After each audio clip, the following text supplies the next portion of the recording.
Hi guys. Tonight we set out together across a cold and endless wilderness. The air is sharp, and every breath turns to mist before your face. The light of the setting sun fades behind you, and ahead lies only forest, river, and silence. You can almost hear the crunch of your boots on frozen ground, the faint rattle of the wagon wheels behind, and the sigh of wind through the bare trees. It is the late 1700s, maybe the early 1800s, and you are stepping into a new world that does not care whether you survive. You probably will not, at least not without learning very fast. So, before you get comfortable, take a moment to like the video and subscribe, but only if you genuinely enjoy what I do here. Tell me where you are listening from and what time it is for you right now.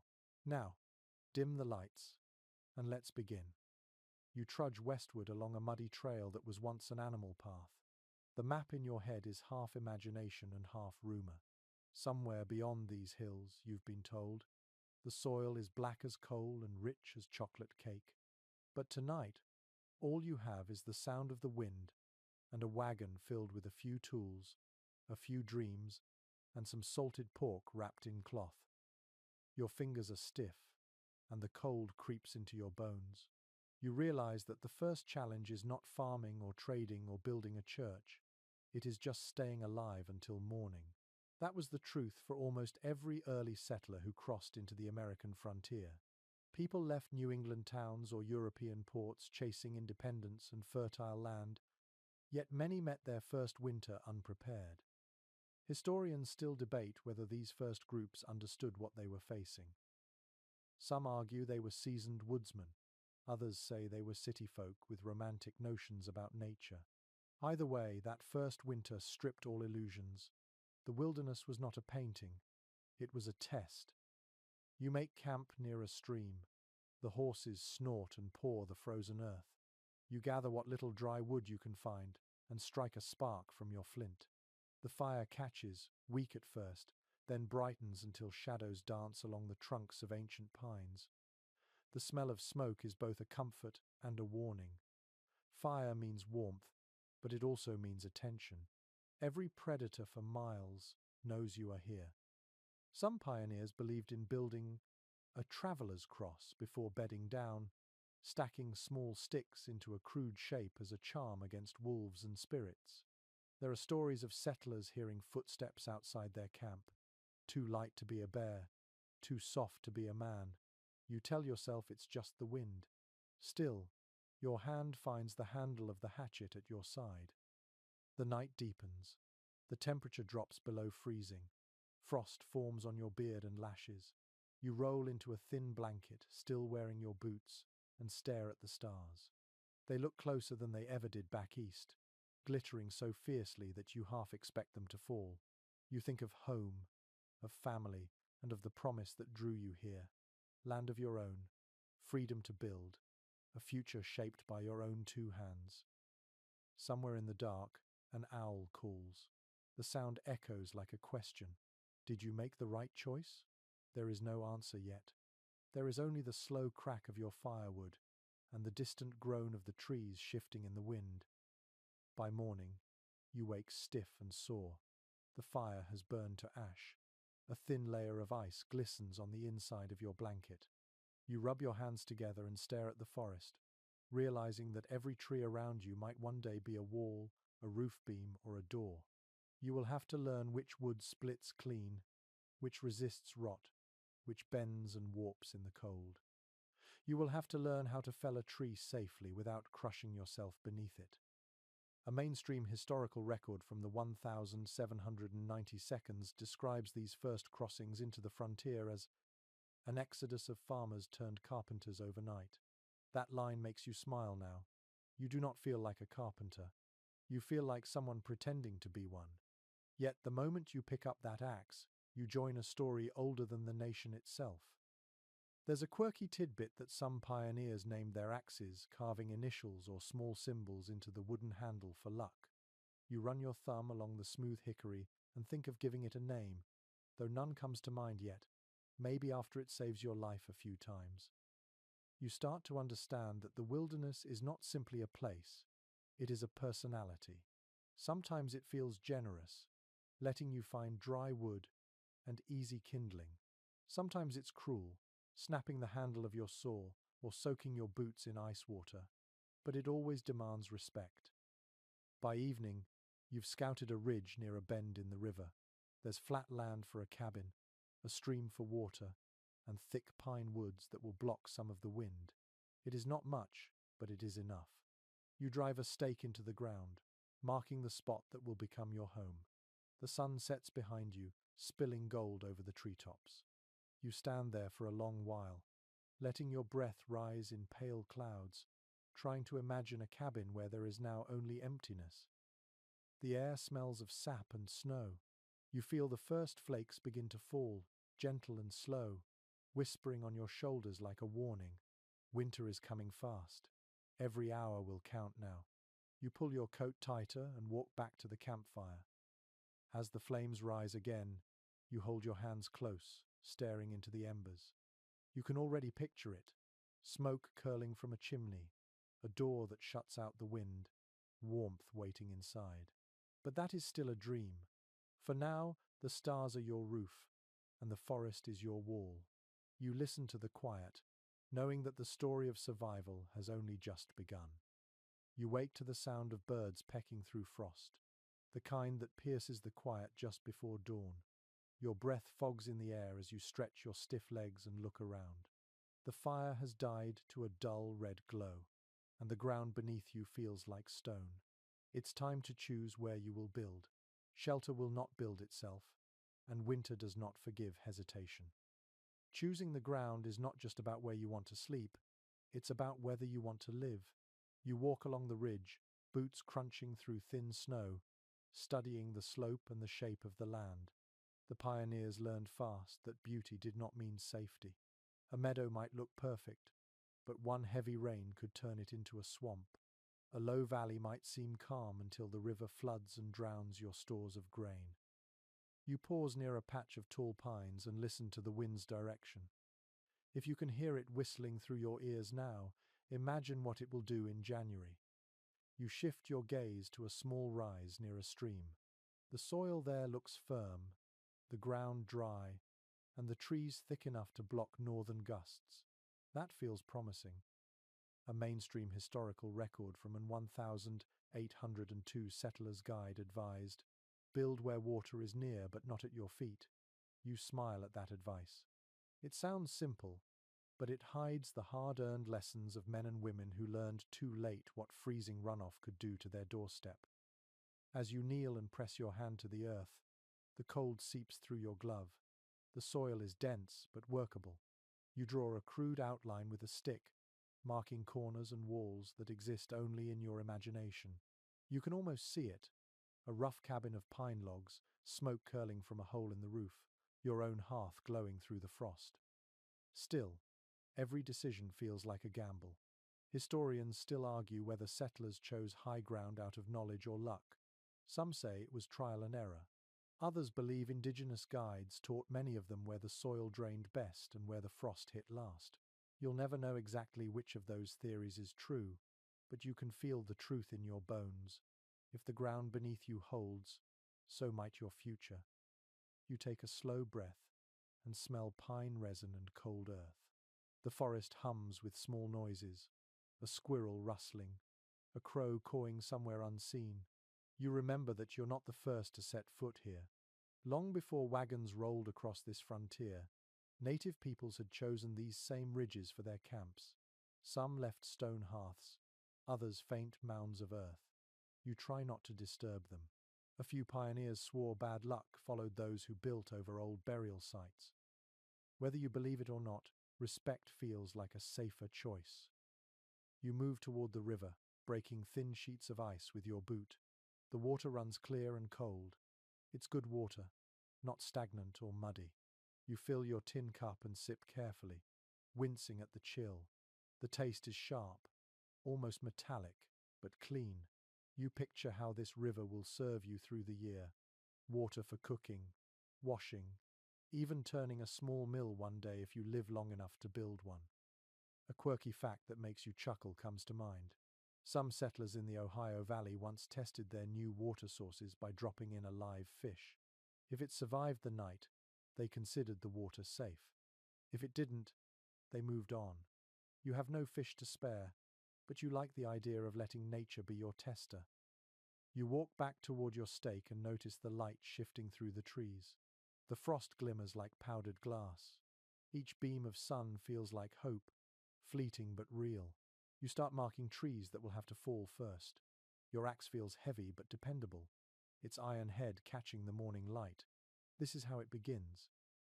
You stop for a moment and simply listen. The forest around you has a rhythm, almost like breathing. The trees creak, the river murmurs, and every sound feels older than you can imagine. You realize how small you are, standing here with one axe and a dream of a roof. It humbles you, but it also stirs something fierce inside. By midday, you have marked a rough square of land, maybe 20 by 20 feet. It will not be grand, but it will be yours. You scrape the snow aside to reveal the brown soil, then scatter a handful of pebbles where the hearth might stand. The act feels ceremonial, though you don't quite know why. Perhaps it's the first true sign that this place will become a home. As you rest your arms, you think of the others who made the same choice before you. Families who carried infants through forests, who buried children beside cabins that no longer stand. The weight of that history settles over you like a blanket. It is both sad and comforting. You are part of something much larger than yourself.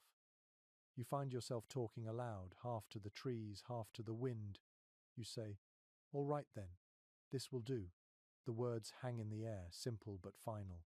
The decision feels good. You know the ground is not perfect. The soil might freeze too deep. The spring might flood a little high. But at least you have chosen. And that act, that single moment of saying yes to the land, feels like a victory. You look toward the horizon. The sun sits low and golden, glinting off the frozen stream. The day is almost done.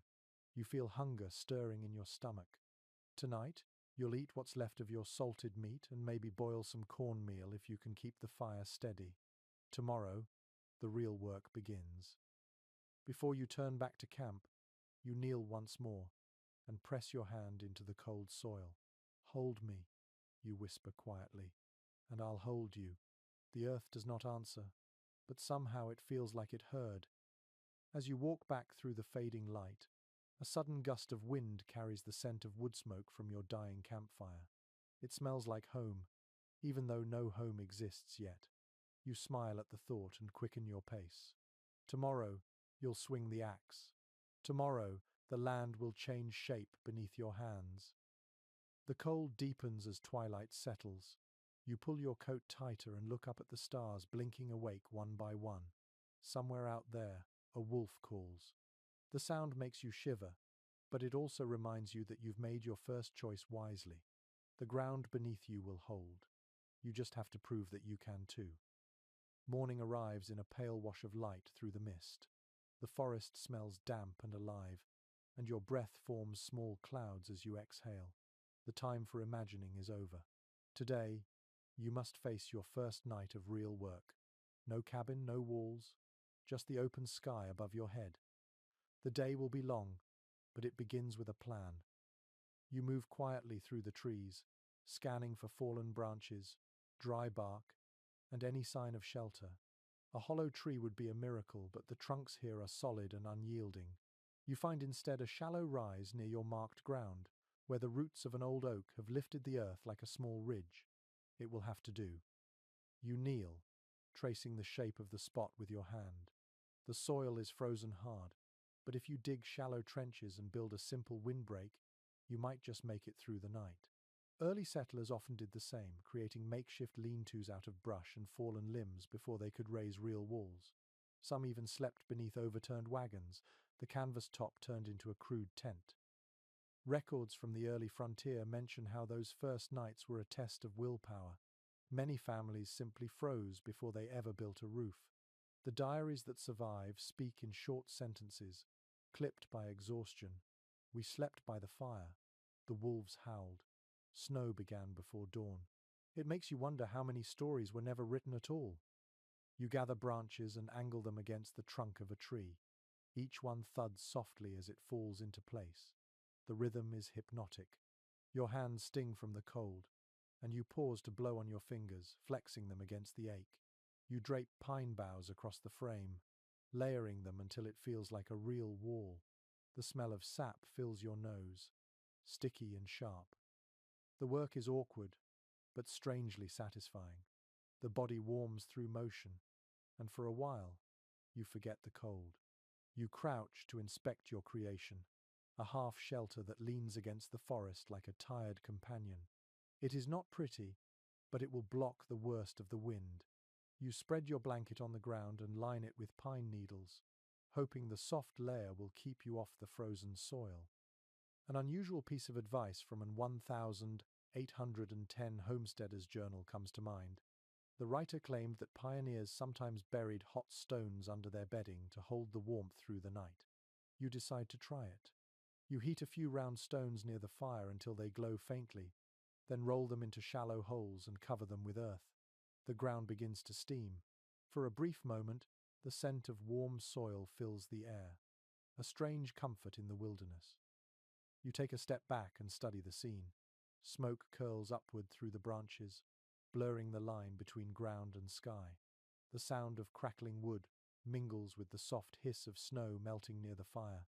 This is life reduced to its bare bones: wood, water, heat, and will. Experts continue to discuss how much survival in these first winters depended on knowledge versus sheer luck. Some pioneers had grown up chopping wood and hunting. Others came from towns where the hardest labor was drawing water from a well.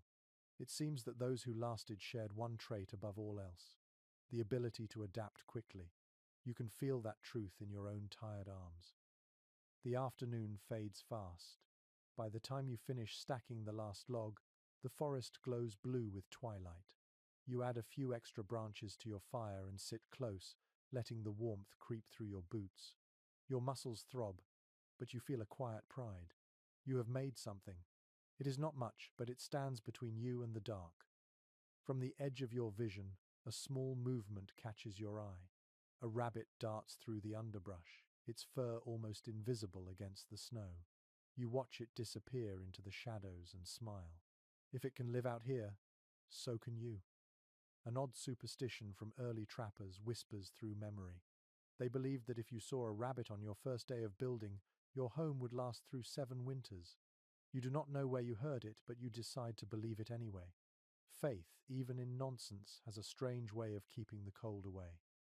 As the night deepens, the fire crackles louder, a steady heartbeat against the silence. The wind sighs through the trees, tugging at your makeshift roof. You listen to its voice, half lullaby, half warning. You think about the people who will come after you, who will walk through these same woods and find only traces of what you built. Maybe a rusted axe head, maybe a circle of stones from your hearth. History often leaves behind such small clues.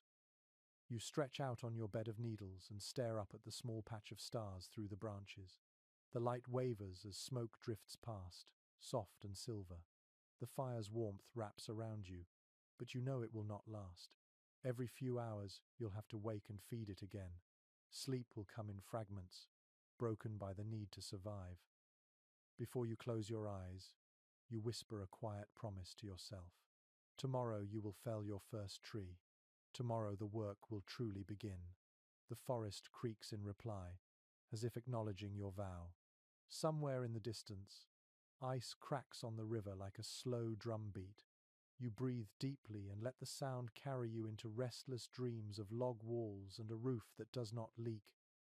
The stars fade by degrees until only the fire's glow remains, pulsing gently against the snow. You turn once more on your bed, clutching your blanket tighter, and listen to the forest breathe around you. You made it through one more night. Out here, that is victory enough. The next morning greets you with a thin veil of mist rising from the river. The air smells of cold water and wood smoke. Your breath forms clouds that vanish as quickly as your warmth. The world feels both quiet and enormous, as if waiting to see whether you will dare to move again. Today is the day you meet your closest companion on the frontier, your tools. The axe gleams dully in your hand, its edge rough from travel. You study it the way a soldier might study his rifle. The handle is hickory, sanded smooth and slightly curved. The iron head is blackened and nicked with use. It is a simple object, but it holds your fate inside its weight. Alongside it rests a handsaw, a hammer, a few nails, and a single knife. These are the bones of civilization, the difference between a wanderer and a settler. Accounts from early pioneer journals describe these tool sets as the heart of a homestead. With an axe, you could clear land, shape beams, defend yourself, and cut firewood. With a saw, you could turn chaos into order. One old saying went, "The axe was father, the saw was mother. Without them, the family did not exist." You test the edge of your blade with your thumb.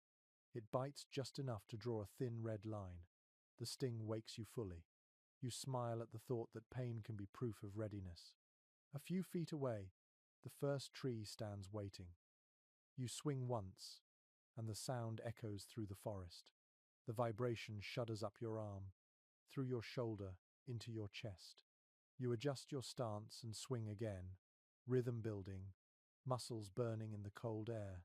Chips of wood fly, pale and fragrant. Each cut leaves a wedge that deepens into the trunk like the marking of time. You pause to wipe sweat from your brow even though the air is freezing. The tree groans, bending ever so slightly. You take a few careful swings from the other side, aiming to guide the fall. The forest goes still, listening. Then, with a sharp crack that sounds almost like thunder, the trunk gives way and crashes to the ground. Snow leaps from the branches in a white burst. You stand there, panting, the silence after the fall louder than the sound itself. An old diary from 1,798 notes that pioneers often felt both triumph and sorrow when felling their first tree. It meant progress, but it also meant cutting down what had stood for centuries. You feel that mix now. For a moment, you rest your hand on the rough bark and whisper a quiet thank you. The tree, in its way, has become your first ally. A curious bit of frontier folklore tells of woodsmen who buried an acorn in the stump of their first tree, believing that it repaid the forest for what they had taken. You find yourself searching your pockets for a seed, though you have none. You promise instead to plant one later when spring returns. As you cut branches and strip bark, the smell of pine resin fills the air, sticky and clean. Each stroke of your blade makes a sound like a sigh, long and even. You fall into rhythm, swinging, breathing, pausing, then swinging again. The work feels endless but strangely peaceful. Some researchers suggest that the settler's survival was tied not only to skill, but to the meditative calm of repetition. The mind could drift while the hands did their work. You think of how modern people chase that same quiet in other ways, but here it comes naturally, earned through sweat and rhythm. By midday, you have 2 trees down and stripped. Their logs lie ready, gleaming pale in the weak Sunday. You run your hand along the smooth surface, feeling the grain that once reached toward the sky. These will be your walls soon. The thought fills you with both awe and dread. You sharpen your axe by the fire, grinding the blade against a whetstone. Sparks flicker in the light, small stars leaping from metal. The sound is steady, circular, soothing. Each pass makes the edge brighter. There's an intimacy to it, like tuning an instrument. Your axe must sing properly if it's going to keep you alive. You think about how people centuries from now might look at a single tool like this and see only simplicity. They will not feel the vibration in the hands, or smell the scent of sap and smoke, or understand that every groove in the handle holds a story of survival. As the sun dips, you arrange your logs beside the clearing. The forest glows amber for a moment before slipping into grey. You take a sip of cold water from your tin cup, the taste sharp and metallic. You sit back, legs aching, and watch the steam rise from your own skin. For the first time since you arrived, you feel capable. You have turned part of the wild into something shaped by your will. You chuckle softly, remembering a fragment of old humor passed around the settlements. The axe makes no friends, only blisters. The line feels true. Your hands are already raw, the skin split near your thumb. Still, the ache feels good. It is proof that you are changing, growing into the kind of person who can live here. Night falls quickly. You build a small fire beside your half-finished shelter and lean back against one of the felled logs. The forest around you hums with faint noises, an owl, the creak of freezing branches, the whisper of wind through the trees. The stars appear again, distant and calm. You glance at your tools lying beside you. Their shadows stretch long and dark across the snow. You feel a sudden fondness for them, as if they were alive. You imagine them whispering back, promising that if you use them wisely, they will not fail you. Tomorrow you will need to cut 10 more trees. After that, you will start stacking. But for now, the fire crackles softly, and the forest seems to breathe with you. You let your eyes drift shut, the handle of your axe resting across your knees like a loyal friend keeping watch. The cold air bites your cheeks before the sun even touches the treetops. You rise slowly, feeling every muscle protest from yesterday's work. The fire has gone out, leaving only a faint trace of smoke curling upward. Your breath becomes your only warmth for a moment as you stand, stretching your arms and listening to the quiet. Today you begin clearing the land, transforming the wilderness into something you can call your own. You pick up your axe again, its handle now familiar against your palm. Around you the forest is thick, tangled, and indifferent. Each tree seems to stand guard, watching you with patient defiance. You begin to mark which ones must fall first. The process is both practical and symbolic. Every swing of the blade cuts deeper into the idea that this is no longer wild. It is home in progress. Early settler accounts describe this stage as the hardest labor of all. Clearing timber was not just about chopping trees. It meant dragging stumps, splitting roots, and burning piles of brush that smoked for days. Some newcomers from Europe had never seen forests so dense, their trees packed so tightly that sunlight barely touched the ground. One diary from 1795 called it a green prison that must be opened by fire and sweat. You understand that now. You start with the smaller saplings, their thin trunks bowing before each strike. The rhythm returns quickly, that blend of thud and echo that feels like a heartbeat. You drag the fallen branches aside, stacking them in heaps that will later feed your fire or fortify your walls. The ground beneath your boots becomes uneven, scattered with chips and roots. The smell of freshly cut pine fills the clearing, sweet and resinous. You pause for a moment and just breathe it in. There is a strange joy in the scent of labor. The sun climbs higher, thin light filtering through your growing gap in the trees. Each new ray feels like a small victory. According to a frontier manual printed in 1811, the best way to claim land quickly was to make it unmistakably yours. Clearing trees, planting a few crops, and leaving signs of human effort ensured that no one could dispute your ownership. You glance at your patch of churned earth and feel a quiet satisfaction. The land is beginning to remember you. As you hack away at a stubborn root, your axe head strikes something solid. You dig with your hands and uncover a smooth stone, round and white like bone. For a moment, you wonder if it belonged to something older than your tools or even your people. Some pioneers believed that strange stones carried luck. Others swore they attracted misfortune. You decide to keep it, just in case it leans toward the first. Folklore from this region tells of settlers who whispered thanks to the trees they cut and apologized to the stumps they left behind. It sounds foolish at first, but as the day goes on, you start to understand. The forest takes effort to bend, and gratitude feels like part of the exchange. In the distance, you hear the echo of another axe. Someone else is out here, maybe a neighbor, though you have yet to meet one. The sound reminds you that even in this emptiness, you are not completely alone. It is comforting and slightly eerie, like hearing an echo of your own determination. You pause for lunch, sitting on a fallen trunk. The salted pork tastes rough, but it fills your stomach. You drink cold river water and feel it sting your throat. The silence around you is vast, broken only by the soft hum of insects and the creak of a distant branch. You start to hum a tune without meaning to, some half-remembered song from the coast. Out here, even a kid voice sound large. By afternoon, you've cleared a wide enough space to see the sky fully above you. The openness feels strange, almost too bright.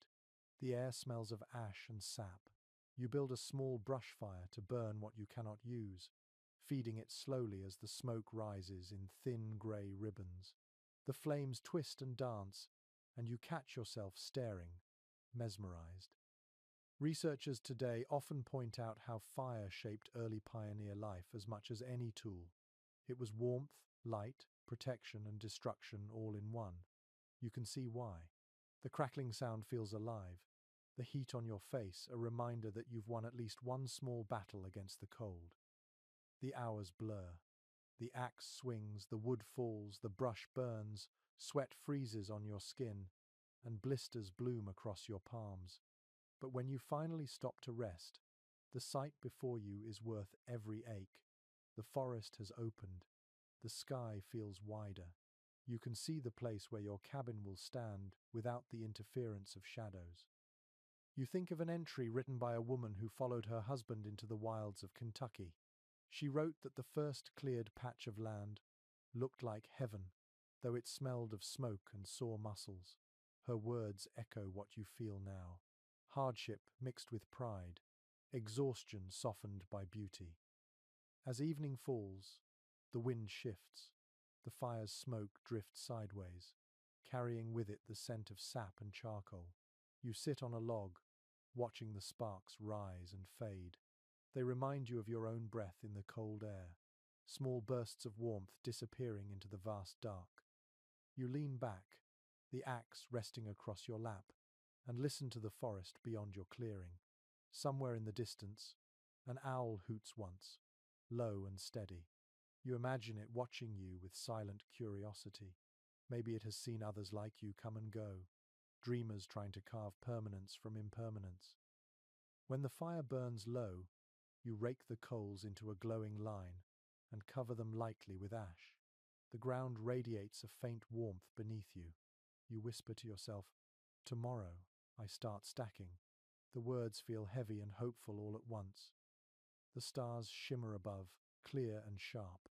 You close your eyes, feeling the slow pulse of your heartbeat against the cold. Around you, the forest breathes again, no longer defiant, just quietly waiting for what you will build next. The air smells of resin and frost as dawn crawls over your clearing. A fine layer of ice covers everything, glittering like powdered glass in the pale light. You stand at the edge of your open space, surveying the fallen trees from yesterday. Their trunks lie in uneven rows, waiting to become walls. Today is the day you start stacking. Today, a dream begins to take physical shape. You run your fingers along the bark, tracing the lines of the grain. Each log is heavy, solid, and reluctant to move. You will need to trim them to length and carve their ends so they fit together without gaps. This is the craft of log building, an art passed along through imitation more than instruction. Few settlers ever wrote exact directions.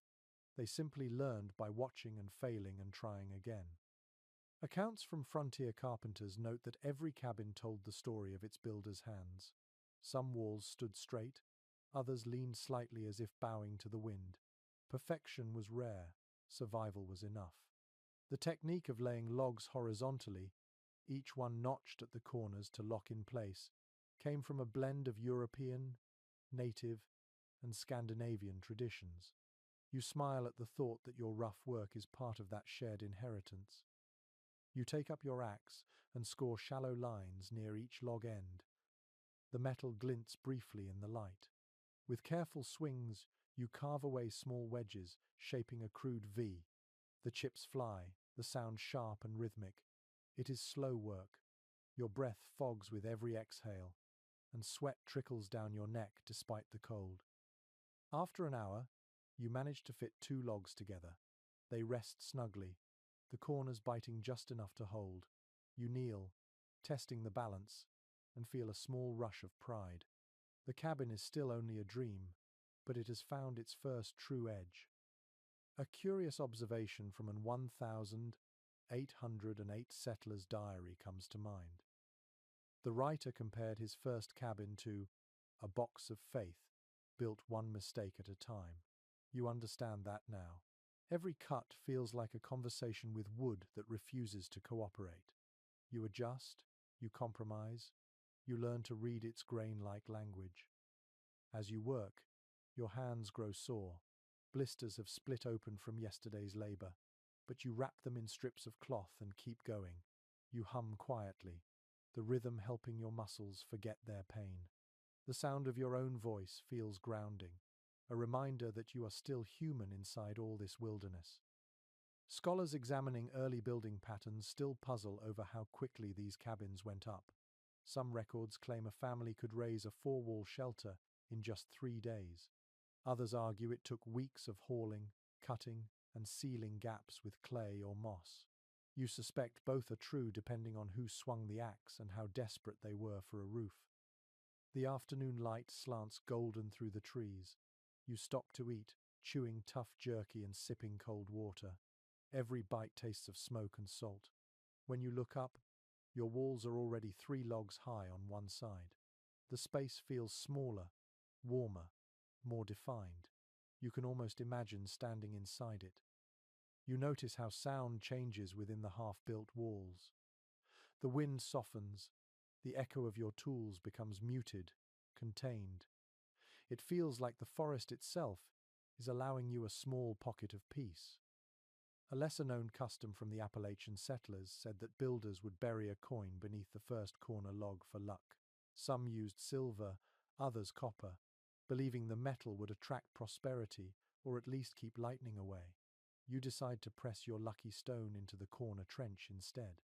It is small, white and smooth, a promise between you and the land. By mid-afternoon, your body aches from lifting and rolling logs.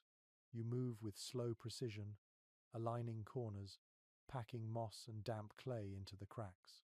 The mixture squishes under your fingers, cold and gritty, but it feels good to know that it keeps the wind from slicing through. Experts on frontier life still discuss how these cabins reflected both ingenuity and desperation. With no nails to spare, every log had to interlock perfectly. One wrong angle could make a wall collapse under its own weight. The simplicity was deceptive. What looked crude from a distance was in fact a triumph of practical geometry. The sky fades toward dusk again. You have built up to shoulder height on 2 sides. The unfinished gaps look like windows into the wilderness beyond. You step inside the outline, your boots sinking into the churned earth. The air feels different here, quieter, like standing inside a heartbeat. You picture a small table against one wall, a cot near the hearth, perhaps a shelf where you might one day rest a book or a cup. You lean your axe against a stump and stretch your arms, the joints popping like dry twigs. For a moment you simply stand there, breathing slowly, admiring what you've done. The cabin may be rough, but it is undeniably yours. A traveler passing through might see only a pile of logs, but to you, it is the beginning of belonging. Each beam represents hours of motion, sweat, and stubbornness. The smell of clay and wood mixes with the faint tang of smoke from your nearby fire. It is the scent of effort turning into permanence. As darkness deepens, you toss a few branches onto the flames. Sparks spiral upward, carried into the night. The glow flickers against the raw wood, turning it amber and alive. You crouch near the fire, rubbing your aching shoulders, and look up through the trees. The stars shimmer faintly, mirrored in your eyes. You whisper to yourself, "It's standing." The words feel strange, almost unreal. The forest answers with quiet acceptance, its wind soft through the pines. You smile, tired and content, and let the sound of crackling wood lull you towards sleep. The morning begins with a low sky and the smell of wet earth. The forest seems quieter now, subdued by your progress. You stand beside your half-built walls, examining the seams between the logs. Thin ribbons of mist cling to the gaps, marking where the wind still finds its way through. Today you will seal them, closing the cracks that stand between warmth and frostbite. You gather moss from the north side of nearby trees, the green strands damp and soft between your fingers. The pioneers called this work chinking. It was tedious, dirty, and absolutely necessary. You mix the moss with handfuls of clay and damp soil, kneading it like bread until it forms a heavy paste. The smell is earthy, cool, and ancient. Historical building manuals from the 1822 mention this step as the moment a cabin became truly livable. Without it, the wind could whistle straight through the walls, chilling sleepers to the bone. With it, the logs held their warmth, and the fire finally made sense. You can imagine the relief when that first gust stayed outside, instead of finding its way in. You pack the clay mixture into each crevice, pushing it deep with your fingers. It squishes cold against your skin. Your gloves, stiff from frost, quickly become useless, so you toss them aside and work barehanded. The mixture dries fast, forming dull streaks that harden like stone. As the wall darkens, it begins to look solid, like something that belongs to the earth rather than sitting upon it. A peculiar detail from one settler's letter comes to mind. He wrote that some families used animal hair, straw, or even shredded cloth instead of moss. One woman reportedly sacrificed her only quilt to keep her cabin airtight. You smile softly, imagining her tearing fabric with quiet determination while snow fell outside. You move from corner to corner, pressing, smoothing, pressing again. The work is steady and grounding. Each motion feels like sealing away a little more of your fear. When you pause to stretch your back, you notice how the cabin's scent has changed. The mix of pine, clay, and damp earth creates something entirely new, a fragrance that smells like effort turning into safety. Some historians suggest that these small details of construction shaped the pioneers' psychology. The act of sealing gaps was not just physical labor but also symbolic. You were closing off the chaos of nature and defining the boundaries of your own life. Standing here with clay-stained hands, you can feel that truth sink in. A gust of wind blows through the clearing, testing your work. The air hums softly against the logs but no longer whistles through. You grin in triumph. The forest can still watch, but it cannot enter. Not easily. You take a break and sit near your fire, eating a piece of bread gone tough from the cold. The sound of cracking wood mixes with the rustle of branches above. You find yourself thinking about how simple materials, mud, moss, and wood, can mean the difference between death and survival. There is a certain poetry in that simplicity. Later in the day, as the light fades, you begin notching the remaining corner logs. The axe feels heavier now, but your muscles work with practiced rhythm. Each strike feels more confident than the last. You begin to trust your own precision. The pattern of cuts, the timing, the steady breathing, it all starts to feel like music played on a wooden instrument. In a letter from a Swedish immigrant preserved in a regional archive, he described his first cabin as a rough song in timber and clay. The phrase makes you smile. You think of your own structure as that same kind of song, a melody of survival, sung with calloused hands instead of a voice. The sky turns a dusky violet as you step back to look at what you have made. The gaps are sealed, the corners tight, and the lines of the cabin clean and purposeful. You brush your hands together, feeling the crusted clay crumble away. For the first time, the place looks like a home rather than a pile of ambition. Before you settle for the evening, you circle the cabin once more, checking for weak spots. You find one small opening near the base of a wall where the clay has cracked. Kneeling, you fix it quickly. As you press the mixture into place, a frog stirs from beneath a root, startled by your touch. You laugh quietly, half apologizing as it hops away into the underbrush. Folklore from some frontier families held that animals living under the cabin brought luck, especially if they stayed through winter. Maybe that little frog is your first tenant. You decide to leave it be, a quiet guardian of the ground. You stand again, stretching your sore shoulders, and look up at the stars beginning to appear through the tree branches. The cold deepens, but your spirit feels warmer. You have walls now, walls that hold the promise of light and safety. As you settle by the fire, the logs crack and spark. The shadows of your cabin dance on the snow like old spirits celebrating.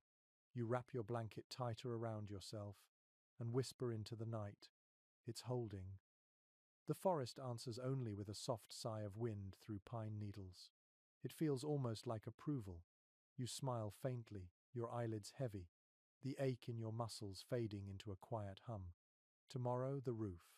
But tonight, you rest inside the sound of something real beginning to last. The morning air smells like frozen bark and ash from the dying fire. Your cabin walls stand silent, solid, and bare against the pale light. They wait for a roof, the final barrier between you and the sky. You can feel the season turning with each breath. The nights have grown sharper, the ground harder, the river thinner beneath its glaze of ice. If you do not finish the roof soon, snow will fall inside your home before you ever sleep beneath it. You kneel beside your pile of leftover logs and smaller branches, sorting through them by size. Some are too thick, others too curved. You will need lighter timbers for beams, something straight enough to span the width of the cabin. You run your hands along a few lengths of pine and choose the best among them. Records from early builders describe this stage as both the most dangerous and the most satisfying. The beams were heavy, awkward, and often raised with no more than rope and hope. Yet once they locked into place, the structure finally felt real. One letter written in 1807 tells of a man who called his finished roof a lid against the heavens. You like that phrase. It feels both humble and triumphant. You haul one beam across the clearing, dragging it by a rope looped around your shoulders. The sound of it scraping over the frozen ground echoes through the trees. When you reach the cabin, you lift one end against the wall and wedge it into a notch. The effort makes your arms tremble, but slowly, the log rises into position. You rest for a moment, breathing hard, feeling the weight of progress. A lesser-known practice among settlers was to name the first roof beam before setting it. Some carved initials or small crosses into the wood for luck. Others whispered short prayers or even sang, believing the sound would seal good fortune into the timber. You decide to hum a low tune, something half remembered from childhood, letting the vibration steady your breath as you lift. After a few strained minutes, the beam settles into place with a dull thud. The noise rings out like a small victory.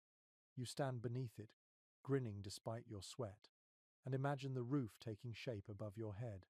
The cabin no longer feels open and vulnerable. It feels alive. Modern researchers who have studied surviving log cabins note how every detail reflected improvisation. Some roofs were flat and layered with bark, others steep with split shingles or bundles of straw. The materials depended entirely on what the land offered. You decide to try a shingle style, splitting narrow planks from leftover wood. The work is repetitive, the sound of your hatchet biting into pine, creating a steady rhythm that matches your heartbeat. As you work, you catch faint movement at the edge of the clearing. A deer stands half hidden among the trees, watching quietly. Its breath plumes in the cold air. You pause, meeting its gaze. For a moment, the world feels still. Then it turns and slips away without a sound. You smile. Maybe it approves of your craftsmanship. You climb the wall carefully, balancing on the lower beams, your boots scraping the rough bark. The view from above is dizzying and beautiful. The forest stretches endlessly, a frozen sea of green and silver. Smoke curls lazily from your fire below. You feel both powerful and fragile standing up here, part of something larger than you can name. You lay the shingles one by one, each overlapping the next. The smell of sap clings to your hands. The wind hums softly through the branches, brushing against your face like breath. You secure each piece with care, pressing it tight to keep the snow from slipping through. The repetition becomes hypnotic. Time feels slower, more deliberate.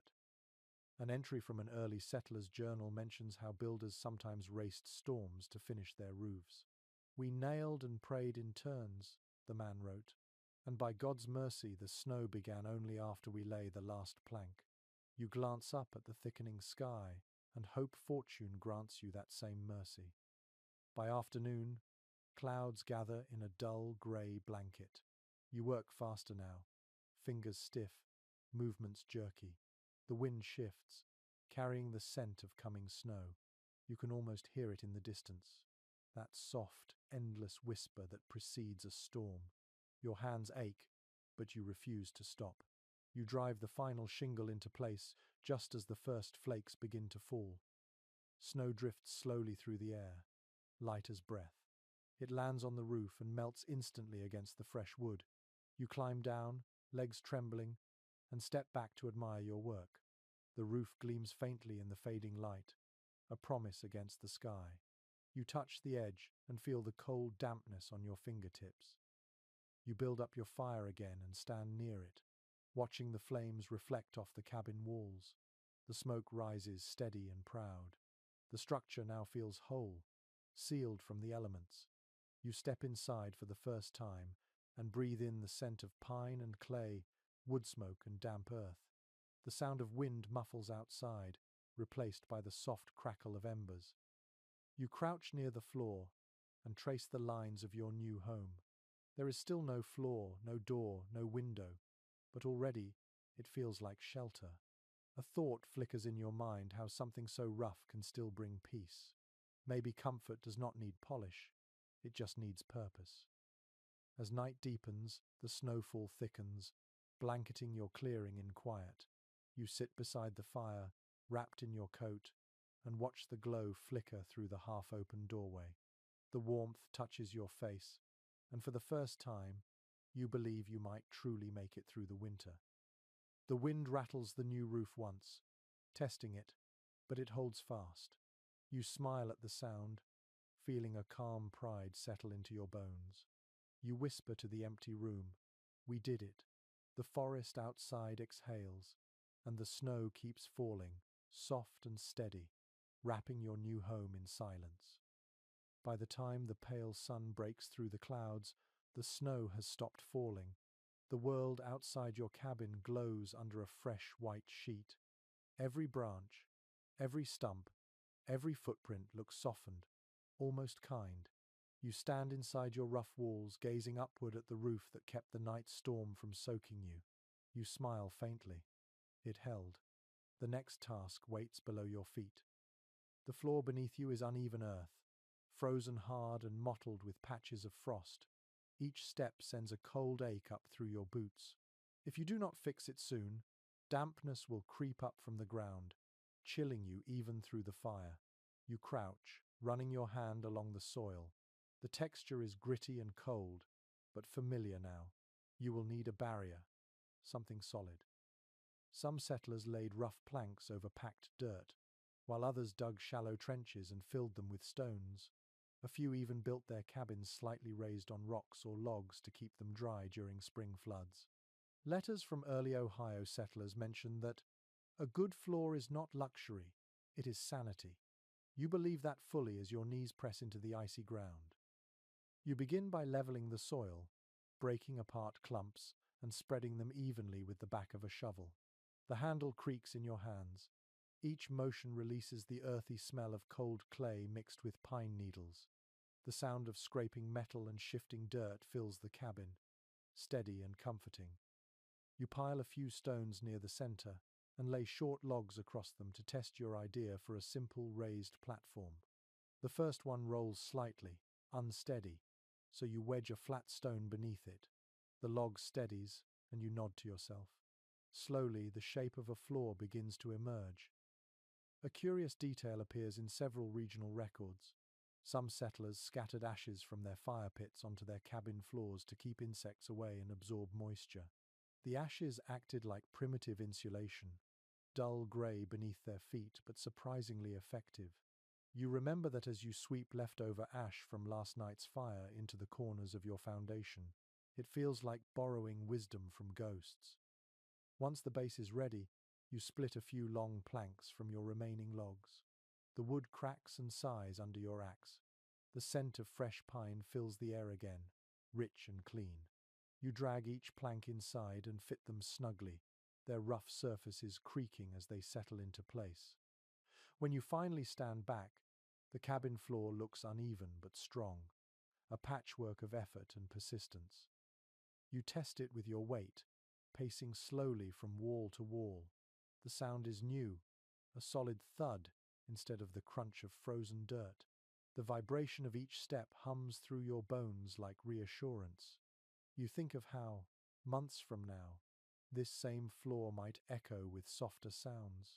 Boots drying by the fire, spoons scraping tin bowls, laughter during a thaw. Researchers who study pioneer settlements often describe the moment a floor was laid as the emotional midpoint of survival. The walls and roof meant protection, but the floor meant stability. It marked the shift from enduring to belonging. You feel that transformation settling quietly inside you now. Next, you turn your attention to the doorway. Until now, a rough gap between the logs has served as an entrance, letting both wind and light pass freely. You will need a real door soon. You trim a few leftover planks, joining them edge to edge and binding them with crosspieces. The work is clumsy, the nails scarce, but eventually you fashion a simple rectangle that will keep the cold outside where it belongs. A detail you recall from an old carpenter's manual makes you pause. Builders once believed that the direction a door faced determined the temperament of the household. East-facing doors invited hope and renewal with each sunrise. West-facing ones promised endurance, but also melancholy. You glance toward the horizon, watch the faint light filter through the trees, and choose east. Hope feels better than melancholy. It takes most of the day to hang the door properly. The hinges are rough iron, salvaged from a wagon part. When you finally push it closed, it creaks but holds. The muffled quiet that follows feels astonishing. The wind's howl softens to a murmur. The fire's crackle becomes a heartbeat again. The sound of the outside world fades until all that remains is your own breathing. You light a small fire near the center of the room, watching the smoke twist upward through the hole in the roof. The scent of burning pine fills the air, and warmth spreads quickly. The light paints the logs in shades of amber and gold. Shadows ripple softly across the floor you built just hours ago. A diary from an early Vermont settler describes the first night with a roof, door, and floor as the evening when silence turned from threat to comfort. You understand that perfectly now. The quiet no longer feels empty. It feels earned. As night settles, snow begins to drift again, silent and light. You sit by the fire with your back against the new wall, your body exhausted but calm. The flicker of flame reflects faintly in the iron hinge, glinting like a promise. You can hear the snow gathering on the roof, a soft rustle like the sound of slow applause. Outside, the forest sleeps under its blanket of white. Inside, your world has shape, scent, and warmth.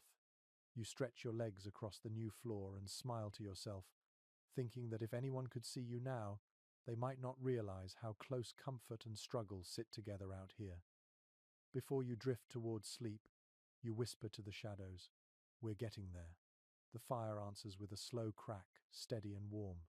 The sound carries into the dark, a lullaby built from effort, breath, and the steady rhythm of survival. The morning light slides through the gaps around the door, soft and pale. Inside, the air smells faintly of wood smoke and pine sap. Your cabin has begun to feel different now. The emptiness that once echoed through it has softened into a quiet rhythm of daily life. As you stretch and stir the coals back to flame, you notice the sound of footsteps outside. You reach for your axe out of habit, your fingers tense, but the sound is followed by laughter. Two figures appear at the edge of the clearing, their coats dusted with snow. They are neighbors, though you have never seen them before. The man lifts a hand in greeting, and the woman carries a basket covered with cloth. For a brief moment, you realize how strange it feels to see other people after so many days of solitude. You step outside and breathe in the cold air. The man introduces himself with a grin, calling you neighbor, as though the word itself builds a bridge across the forest. They have come to help with what everyone calls a raising. Accounts from early frontier communities describe these gatherings as lifelines. When a settler began building, others from miles around would travel to lend hands, tools, and laughter. One record from 1813 said that no cabin truly stood until the neighbors had touched it. You suddenly understand that phrase in a new way. The woman lifts the cloth from her basket, revealing loaves of dark bread and a jug of cider. The smell hits you like warmth itself. She smiles and says, "We eat, then we work." You grin back, surprised by how much joy those simple words bring. Soon more people arrive, bundled in rough coats and wool hats, their breath visible as they talk. They come carrying saws, ropes, and stories. There are perhaps 10 of them in all, men and women, young and old, their faces red from the cold but shining with purpose. You feel a rush of gratitude that you cannot quite put into words. One of the older men studies your cabin and nods approvingly. "Good walls," he says, running his hand along the logs. "You'll be glad for them come January." His voice carries the calm of experience, the kind that makes you trust every syllable. A folk saying passed between settlers claimed that a single cabin is a risk, but a circle of cabins is a home. You feel that truth now as they move together with easy coordination. Some begin chopping fresh logs, others mix clay for ceiling, and a few start helping you build a chimney to replace the crude hole in your roof. The sound of hammers, laughter, and conversation fills the clearing. The rhythm of community replaces the lonely thud of your solitary work. Every few minutes, someone cracks a joke or shouts encouragement, and even the trees seem to listen. The forest that once felt indifferent now feels like a witness to cooperation. An entry in a local township record from 1799 describes one such day vividly.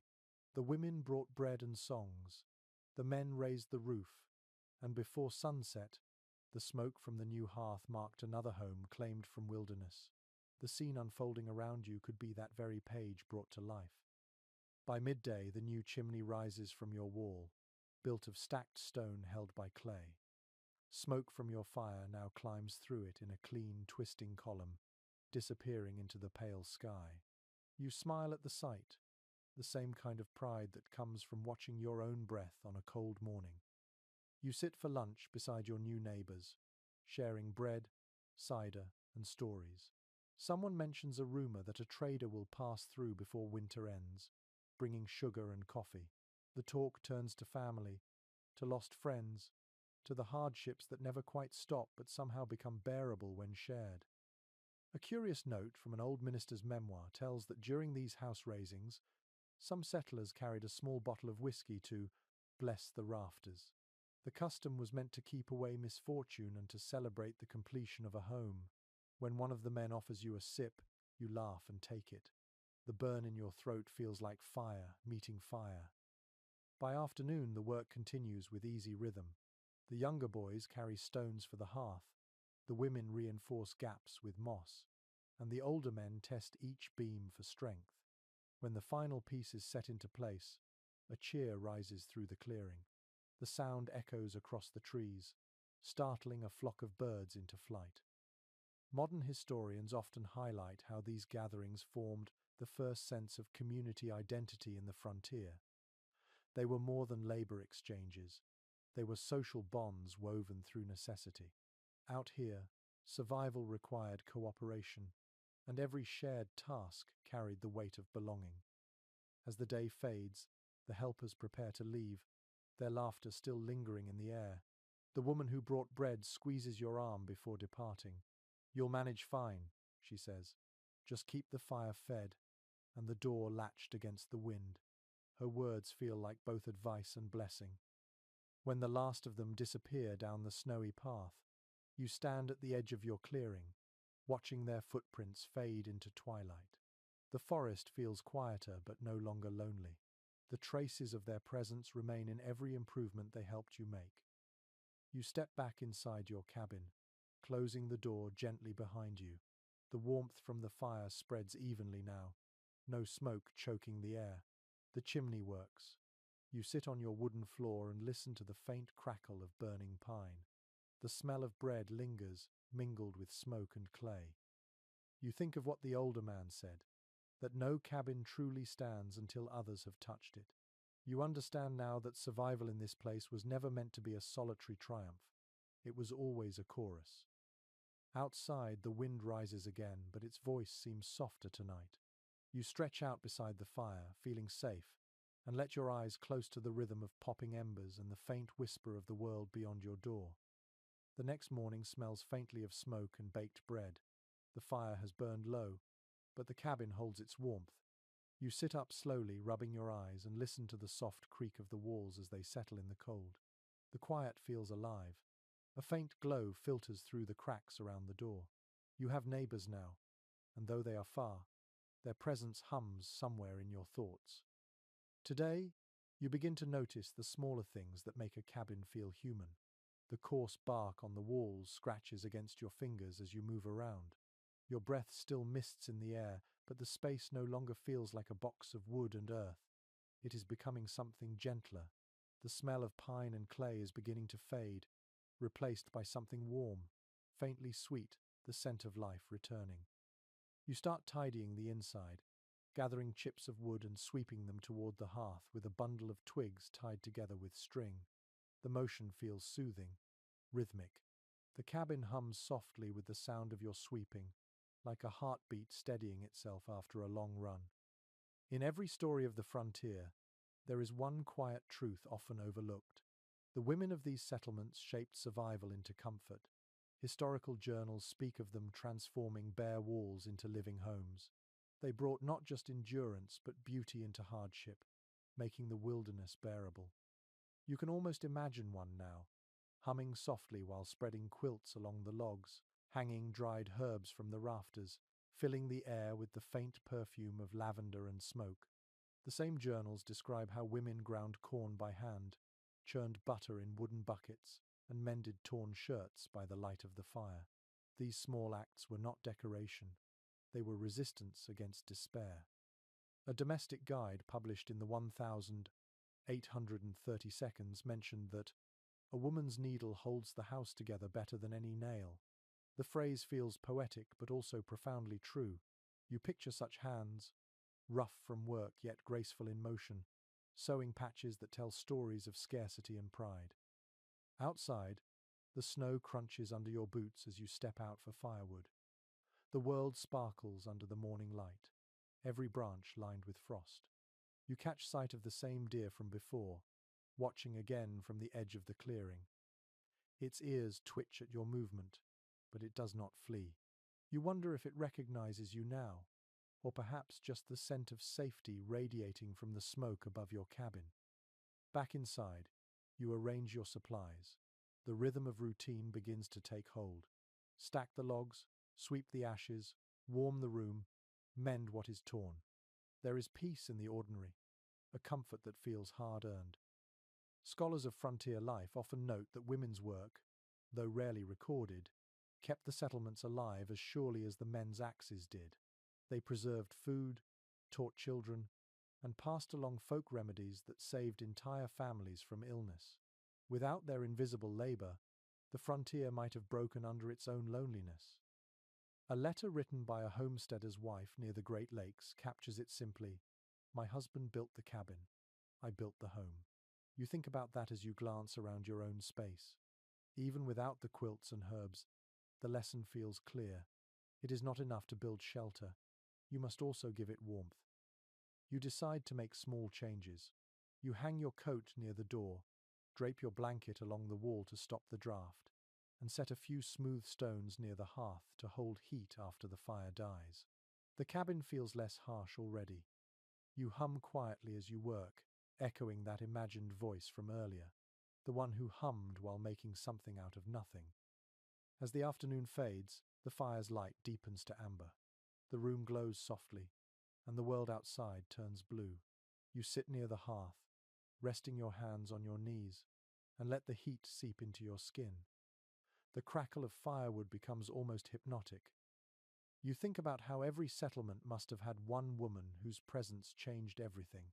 Maybe she taught others how to cook with less, how to weave mats from reeds, how to turn dried berries into medicine.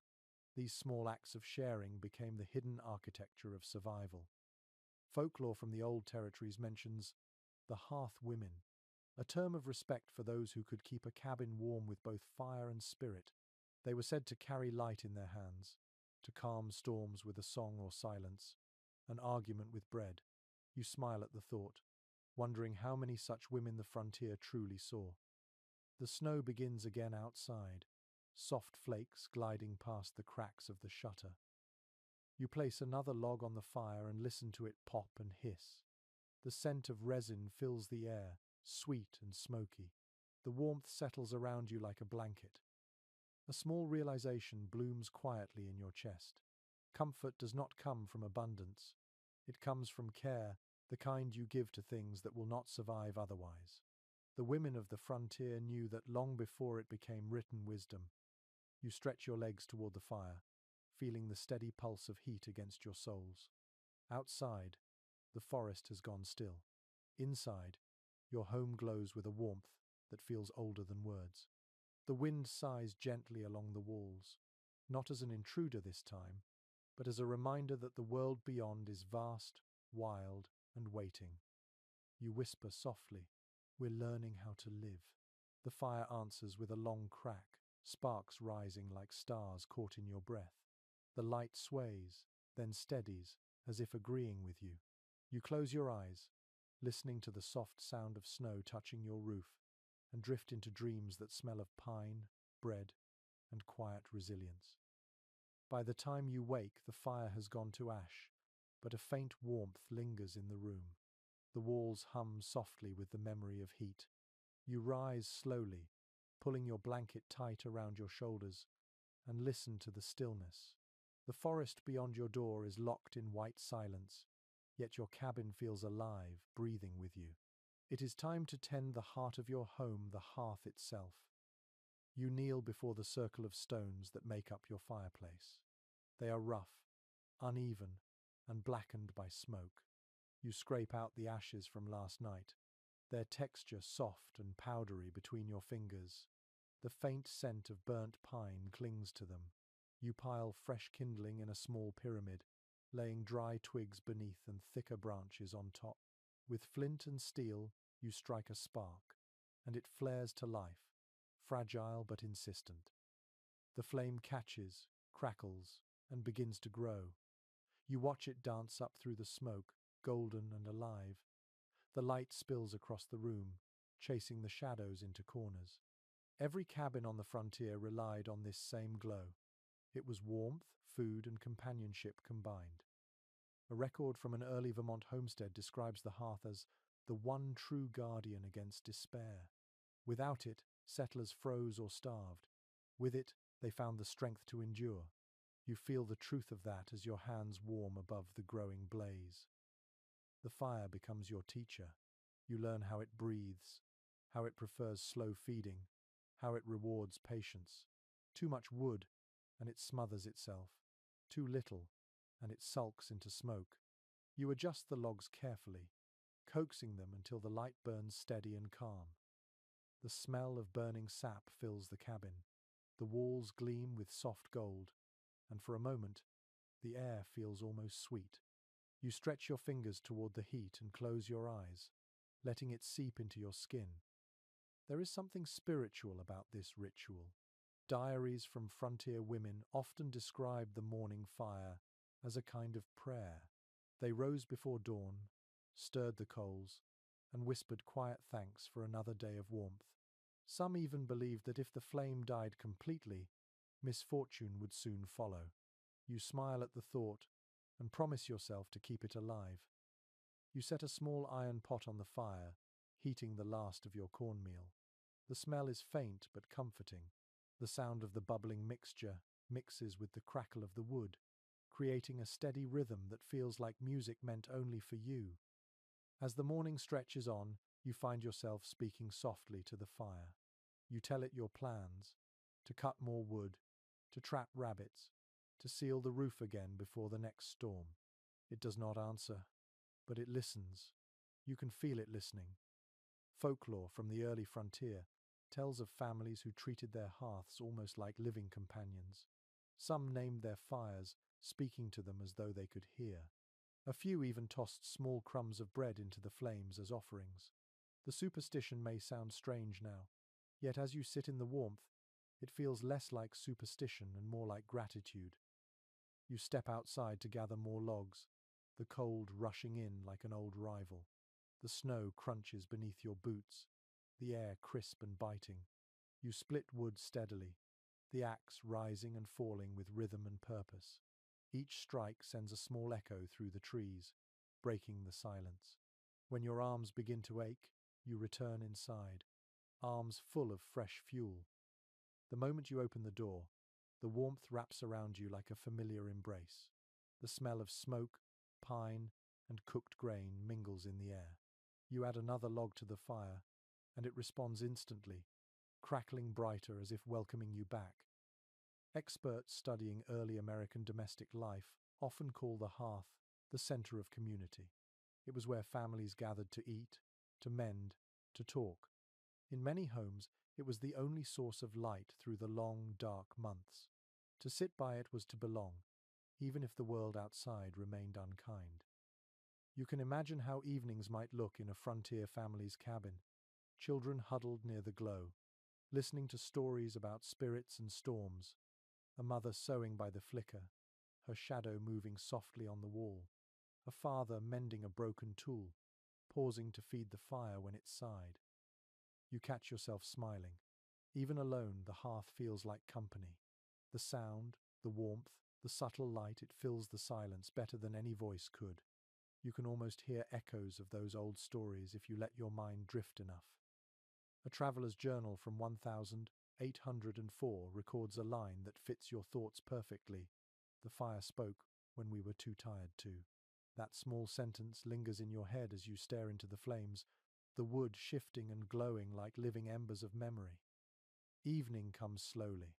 Outside, the world turns blue, and the first stars shimmer faintly through the haze of snow. Inside, your fire burns low and steady, its light soft and golden. You sit cross-legged before it, your face warm, your back cool. The rhythm of the crackling wood becomes your pulse. You reach out and stir the coals once more, the orange glow deepening to red. The fire hisses quietly, content. You realize that you no longer fear the night. The flame has taught you how to be still, how to rest without waiting for disaster. Before you lie down, you whisper to the glowing embers, "Thank you for staying." The warmth answers in silence, steady and sure.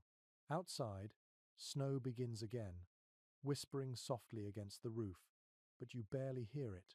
The fire hums like a lullaby, and sleep comes easily. When you open your eyes, the light that filters through the chinks is pale and almost blue. The fire has burned low again, leaving a thin column of smoke rising through the chimney. You sit up, rubbing warmth back into your fingers, and listen. The sound outside is different today. It is softer, heavier. The world has gone quiet under the weight of deep snow. You step to the door and lift the latch. The cold rushes in instantly, biting your cheeks and nose. Before you, the clearing has transformed into a sea of white. Snowdrifts curl against your cabin walls, half burying the firewood pile. The sky is colorless, heavy with more to come. Your first true winter has arrived. You pull your coat tight and step outside, boots sinking deep into the powder. The air feels thick, muffled. Even your own footsteps seem hesitant in this silence. You move slowly, checking the roofline, brushing snow away from the chimney, testing the logs for moisture. Every action takes twice as long in the cold, but each one feels necessary. Contemporary letters from settlers in the Northern Territories describe scenes like this with awe and dread. One woman wrote, "The snow fell without end, and the sound of the axe no longer echoed." Reading those words later, people would marvel at her calmness. But standing here, you understand the fatigue behind them. You return to the cabin and feed the fire. The warmth spreads slowly, unevenly. The logs pop and hiss, sending little sparks upward. You watch the flames dance, grateful for their stubborn light. The window gaps glow faintly, and outside the storm builds its own rhythm. You spend the day tending what you can. You stack more wood inside, mend a small tear in your coat, and check your food stores. The salted meat is hard as stone, the cornmeal low, but it will last if rationed carefully. You melt snow in a pot, watching the steam curl upward in ghostly shapes. An entry from a pioneer's journal describes this part of winter as the season of patience. Travel stops, work slows, and even the heart feels quieter. You feel that truth in every slow breath. The walls creak softly, the snow presses down from above, and the wind hums through the trees like a distant hymn. You find yourself pacing the small cabin, restless. The fire's warmth is both a comfort and a trap. There is nowhere else to go. Time stretches oddly inside these walls. It is not measured by hours anymore, but by the cycle of feeding the fire and watching the flames fade. To keep your mind steady, you hum. A melody from home, maybe, or something you've invented without realizing it. The sound fills the cabin gently, blending with the crackle of burning wood. The rhythm calms you. The heat on your face, the scent of smoke, the flicker of orange light, these things anchor you to the moment. A curious anecdote in an old diary recalls how settlers used to tell stories to keep their minds sharp during long storms. Some claimed that forgetting how to talk after too many silent weeks was a real danger. You chuckle quietly at that thought, then speak aloud to yourself, just to hear your own voice again. You're still here, you say, and so is the roof. Outside, the wind picks up, whistling softly along the chimney. The cabin trembles slightly. You glance up at the beams and feel a pulse of worry, but they hold steady. The roof creaks like a sleeping creature turning over. Researchers studying early American settlements note that the first winter often tested the limits of both endurance and sanity. Loneliness, cold, and hunger formed a trinity that no wall could fully block. Yet many survived through rhythm, small acts of control, and the strange comfort of routine. You can feel that lesson taking shape inside you now. By late afternoon, the world has vanished into white. The trees beyond your clearing are invisible, swallowed by snow and mist. You light another candle, the flame trembling in the draught. Its light mingles with the fire's glow, painting the logs in soft gold. You sit close to the hearth, stirring the pot where melted snow warms into water. The sound is faint but soothing, a promise of something to drink, something real. You think about all the people who must have sat like this centuries ago, watching the same slow dance of firelight on wood, hearing the same breath of winter through the walls. A traveler once wrote that winter is the frontier's greatest teacher. You repeat the words quietly, feeling their truth. The season strips away vanity, hurry, and pride, leaving only what can endure. You are learning how to listen, how to wait, how to keep moving in small, patient circles of purpose. Night falls early. The storm's voice deepens, moaning through the trees like an old instrument. You sit by the fire with your knees pulled to your chest, your blanket draped around your shoulders. The heat flickers unevenly, and the shadows sway. You are both alone and surrounded by the wood, the snow, and the steady rhythm of survival. Before you lie down, you whisper to the room, "Just one more night." The wind roars in reply, shaking the door, but you hear no threat in it anymore. It is simply the sound of the world reminding you that you are still part of it. You close your eyes, the glow of the fire still bright against your lids. The warmth seeps into your bones as the cabin creaks around you, holding firm beneath the storm. You drift into sleep, listening to the heartbeat of the wind and the soft sigh of settling snow. When the storm finally breaks, the world feels reborn. The air is sharp and clear, and sunlight spills through the trees like honey. The snow outside glitters so brightly that it hurts your eyes. You push open the door carefully, half expecting the cold to fight back, but the day is calm, the silence deep and generous. For the first time in days, you can hear the forest breathe again. Your footprints from earlier in the week have vanished, The clearing looks untouched, as if no human hand has ever shaped it. You laugh quietly to yourself and step into the powder, your boots sinking deep. Each movement leaves a new trail across the blank white canvas, proof that you are still here, still marking the world in small ways. You hear a faint noise in the distance, something light and high-pitched. You pause and listen. Then it comes again, laughter, children's laughter. It drifts through the trees, mingled with the crisp sound of snow crunching and the snap of small branches. You follow the sound, curious and smiling. At the edge of the clearing you see them, two children sliding down a small hill on makeshift sleds carved from bark. Their cheeks are flushed red, their hands bare and quick. They fall, tumble, and rise again, shrieking with joy that cuts through the frozen air. Behind them, a woman stands wrapped in a shawl, her face half hidden by a smile. You wave, and she waves back. These must be the children of one of your new neighbors, perhaps from the cabin near the river. They wave their sticks like banners and call out for you to join them. You shake your head, laughing, but your heart feels unexpectedly warm. Historical records from early settlements often mention how children found joy in the harshest conditions. They played with pine cones, carved dolls from corn husks, and built tiny snow houses beside their parents' cabins. Their laughter filled the silence of endless winters, softening the weight of isolation. You can almost hear those echoes across time as you watch the scene before you. You gather a handful of snow and shape it into a ball, tossing it gently in their direction. The children squeal and retaliate immediately, their throws clumsy but spirited. For a few minutes, the clearing becomes a battlefield of laughter and snow. The sound of it lifts your chest, easing something inside you that has been too tight for too long. When the game ends, you help them build a small snow fort, stacking blocks with care while they chatter about nothing and everything. Their mother thanks you with a nod and invites you to visit sometime when the weather warms.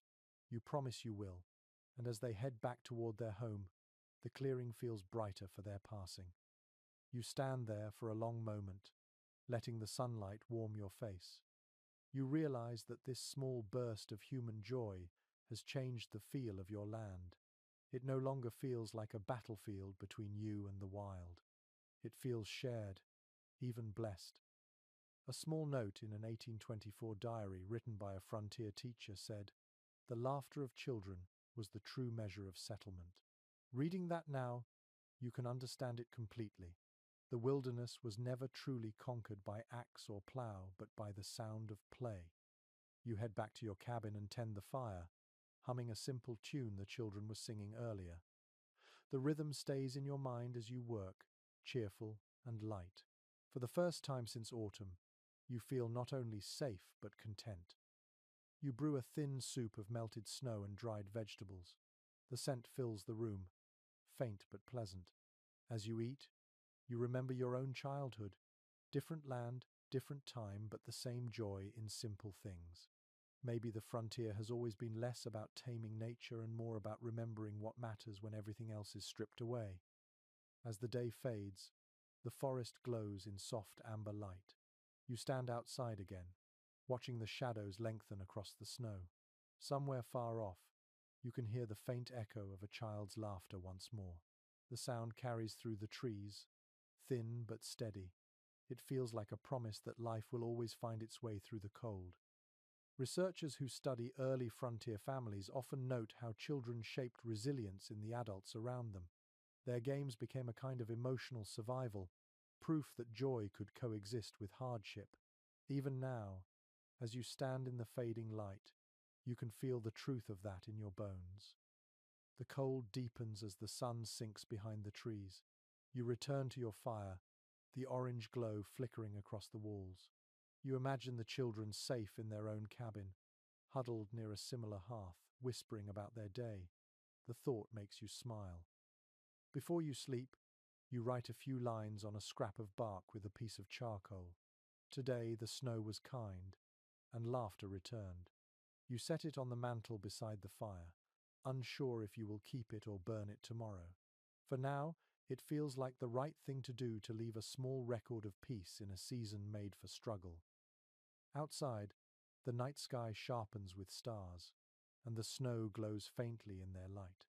You lie down near the fire, the warmth curling against your side, and think of the sound of children playing. It lingers even after your eyes close, blending with the whisper of the wind, a gentle reminder that joy, once found, does not easily fade. Morning comes slowly, with pale sunlight slipping through the small cracks around the door. The world outside has settled into quiet after the laughter of yesterday. You stir the fire back to life, watching the first sparks catch and grow, and you feel the rhythm of another day begin. The cold presses at the walls, but inside there is warmth, light, and the faint smell of smoke that clings to everything you own.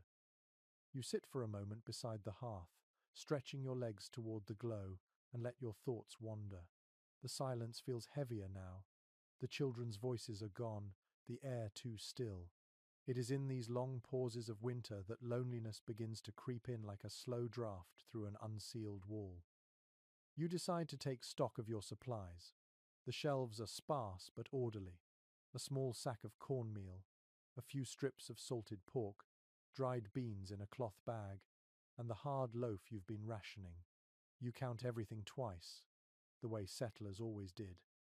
Hunger does not announce itself loudly out here. It grows quietly, one day at a time. In the corner, your old pack rests against the wall, covered with dust and the scent of the forest. You dig through it until you find a bundle wrapped in leather, a few trade tokens, some flint, and a tiny scrap of folded paper from home. The writing is faded, the edges worn soft. It is a letter you've read 100 times. The words are simple, about good wishes and a promise to write again. No more letters came. You touch the paper to your forehead and tuck it away before the ache becomes too sharp. Historical letters from the frontier often mention this kind of waiting, the endless stretch between deliveries, the doubt about whether anyone still remembers your name. One settler wrote, "The silence of no letter is louder than thunder." You feel that echo now, the quiet pressing against your ribs. You decide to get outside before the feeling settles too deep. The air is clear and cold, your breath hanging before you like smoke. You pull your coat tighter and follow the narrow trail toward the river. The snow crunches beneath your boots, and each step breaks the stillness just enough. At the water's edge, a thin layer of ice glistens under the sunlight. The surface is delicate, almost glass-like. You crouch, breaking a small section with the end of a stick. The sound is sharp, clean, and oddly satisfying. Beneath the ice, the current moves slowly, dark and smooth. You dip your hands in the freezing water, feeling life pulse there, silent but strong. Accounts from trappers and traders tell of winters when rivers froze solid and entire settlements were cut off from the world. Some people survived on what they had stored, while others risked thin ice to find food. You are not that desperate yet, but you understand how easily survival could turn fragile. You collect fallen branches and driftwood along the shore. The effort warms your body, chasing away the numbness that lingers in your fingers. You pause now and then to listen, no voices, no animals, just the soft creak of trees shifting in the cold. When you return to your cabin, you notice something new. Hanging from the door handle is a small bundle wrapped in cloth. You look around, but see no footprints except your own. Inside the bundle are 2 pieces of dried meat, a handful of apples, and a scrap of fabric tied into a bow. Someone must have left it quietly while you were gone. You smile, touched by the quiet generosity. On the edge of the cloth is a note written in rough script. For trade or friendship, whichever you prefer. It must be from your neighbors. You sit at your table and unwrap an apple, its surface wrinkled but sweet. The first bite tastes of kindness, sharp and crisp. Such exchanges were the backbone of early communities. Historians often call it the barter of trust, gifts traded not just for goods, but for goodwill. You decide that tomorrow you will return the gesture with something of your own, a piece of firewood, maybe a small carving. The thought warms you more than the fire. As afternoon fades, you set aside the wood you gathered and check the sky. The horizon glows faintly pink, the first real color in days. The air smells clean and full of promise. You sit by the door, the apple core in your hand, and feel the weight of silence ease a little. A curious story told among the first pioneers said that when a stranger left food at your door, it was not just charity but a blessing meant to keep your house from falling cold. Some claimed it invited good fortune for both giver and receiver. Whether or not you believe it, you can feel the truth of it in your chest. Night comes quietly. You add another log to the fire and watch the flames climb higher. The warmth reflects on the wooden walls, giving them a soft glow. You take one of the apples, slice it thin, and hang the pieces on a string near the hearth to dry. The sweet scent fills the room, light and familiar. Before lying down, you take a last look at the note that came with the food. The handwriting is rough but careful, each letter drawn with thought. You tuck it into a small crack between the logs near your bed, as if planting it there might let its warmth grow roots. You stretch out on your blanket, the fire humming gently beside you. The shadows waver on the ceiling like slow-moving water. Your stomach is full, your body tired, and for the first time in days, you feel connected again not to a place, but to the people sharing this silent world with you. Outside, the wind begins to rise, low and steady, brushing against the door as if whispering approval. You close your eyes, and before sleep takes you, you murmur softly, "Thank you, whoever you are." The fire cracks in response, and the cabin breathes quietly through the long winter night. The storm passes, and the cold deepens into the kind of quiet that makes sound itself feel heavy. Your cabin walls are lined with frost along the bottom seams, thin silver veins glowing faintly in the dim morning light. You stir the fire until it snaps awake, grateful for its answering warmth. It is another long day of waiting out the deep freeze, and the mind begins to search for comfort in small things. You glance toward the pile of wood beside the hearth, the apples drying neatly on their string, the few remaining rations stacked carefully in their places. You have done well, but the days are blending together, each one as pale and silent as the last.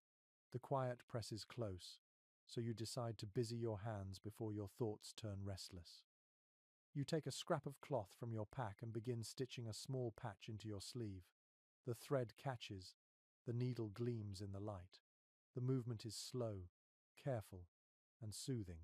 You remember how your mother once showed you the same gesture, her voice soft as she said that steady work was the cure for worry. She must have been right. From early 19th century accounts, it is clear that settlers relied on crafts like this to survive the stillness of winter. When the snow was too deep for hunting and the cold too bitter for travel, they turned to sewing, carving, and mending. Some made quilts from every scrap of cloth they owned. Others shaped toys from bits of wood to keep their children hopeful through the cold. You pause for a moment, stretching your back. The sound of the fire fills the silence. The cabin glows in the firelight, softening the rough edges of the logs. It smells of pine, resin, smoke, and faint sweetness from the drying fruit. For a moment, you imagine you are sitting in the heart of something alive.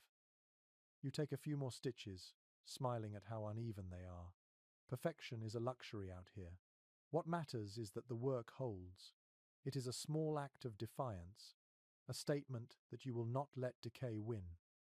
In the corner, you notice a small pattern of frost on the window gap, curling into delicate swirls like lace. You trace it with your finger, leaving a faint line where the ice melts at your touch. The beauty of it surprises you.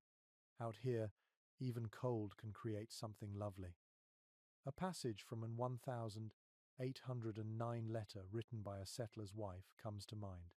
"We find beauty where we can, for the Lord has hidden it even in hardship." You whisper those words to yourself and feel their weight settle like a prayer. Later, you decide to make candles. You gather the small pieces of leftover fat saved from meals and melt them carefully in a tin cup above the fire. The smell is sharp at first, then fades into something clean. You twist strips of cloth for wicks and pour the hot liquid into small molds you fashioned from bark.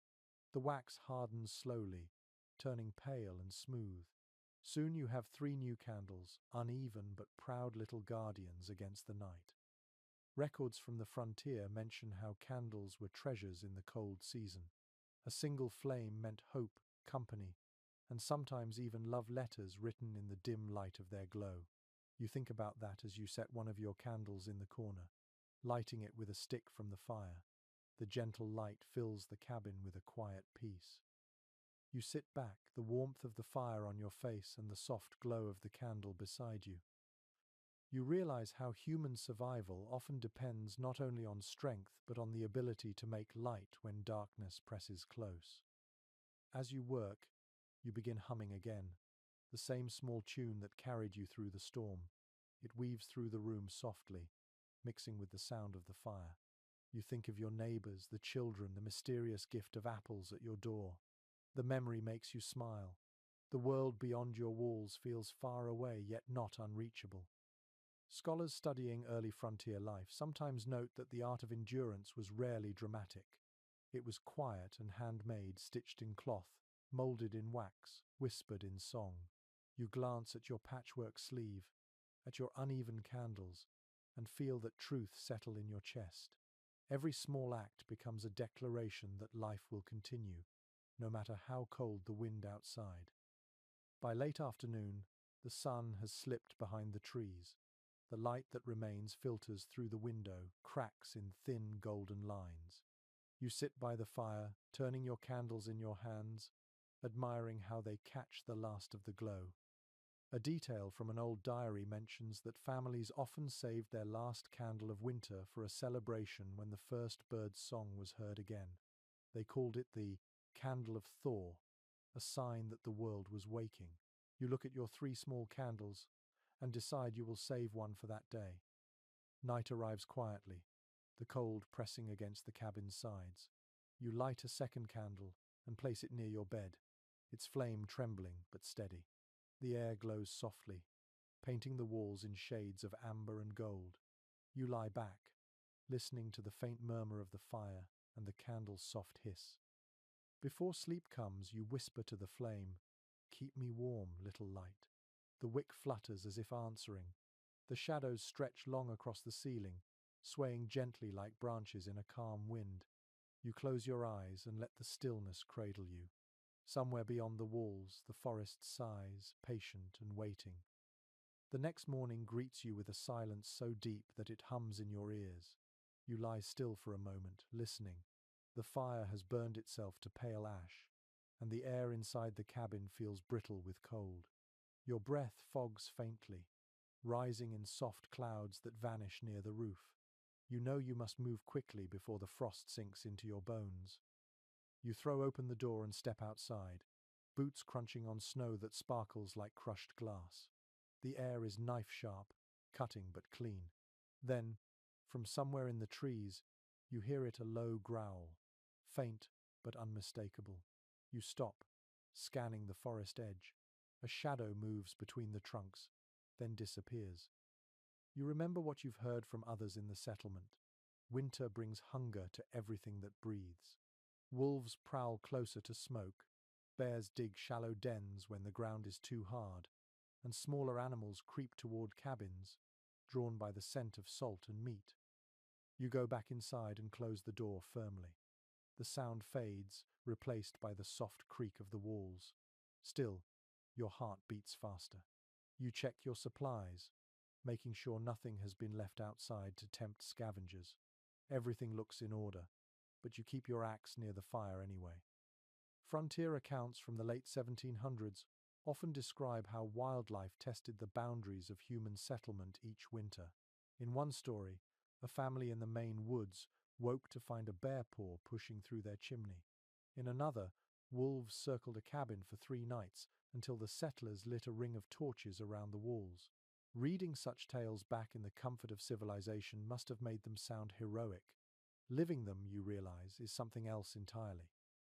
You take a moment to breathe, forcing calm back into your chest. The danger outside feels distant now, yet it lingers in the air like a scent. You add wood to the fire and warm your hands, watching the flames flicker against the logs. Each spark feels like a heartbeat, steady and alive. A scraping sound breaks the quiet. You freeze, then realize it comes from the roof. A light scuffle, then stillness. You step carefully to the door, open it just enough to peer upward. A raven perches on the chimney, black feathers gleaming against the snow. It cocks its head at you, curious, then lets out a sharp cry before taking off into the white sky. You exhale, half laughing, half shaking. Folklore from the frontier treated ravens as messengers, sometimes of good news, sometimes of warning.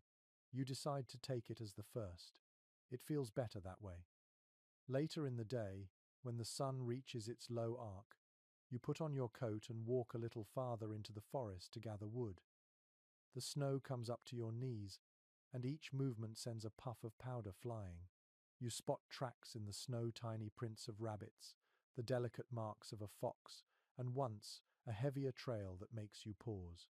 The shape could be a wolf's, though it's old, half filled by new snow. You keep your axe close and move quietly. A hunter's journal from the early frontier described the relationship between settlers and wild animals as a conversation written in footprints. You think of that now, how both sides leave messages in the snow, never meeting directly, yet always aware of each other's presence.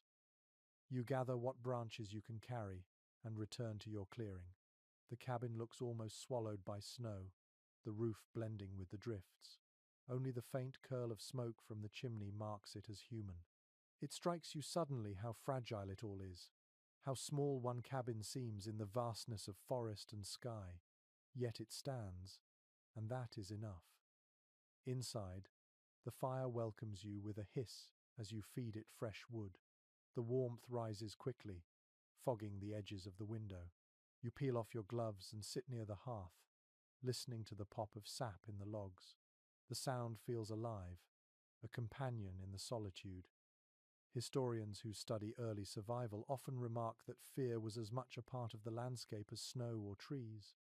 People did not banish it, they learned to live beside it. You think about that, how each sound outside still makes your body tense, but not with panic, now only awareness. The forest is not cruel, it is indifferent. Respect it, and it might respect you back. Evening settles in softly. You check your traps near the edge of the clearing and find one rabbit, its fur pale against the iron. You whisper an apology, quick and quiet, before carrying it inside. The meat will last several meals if you ration it carefully.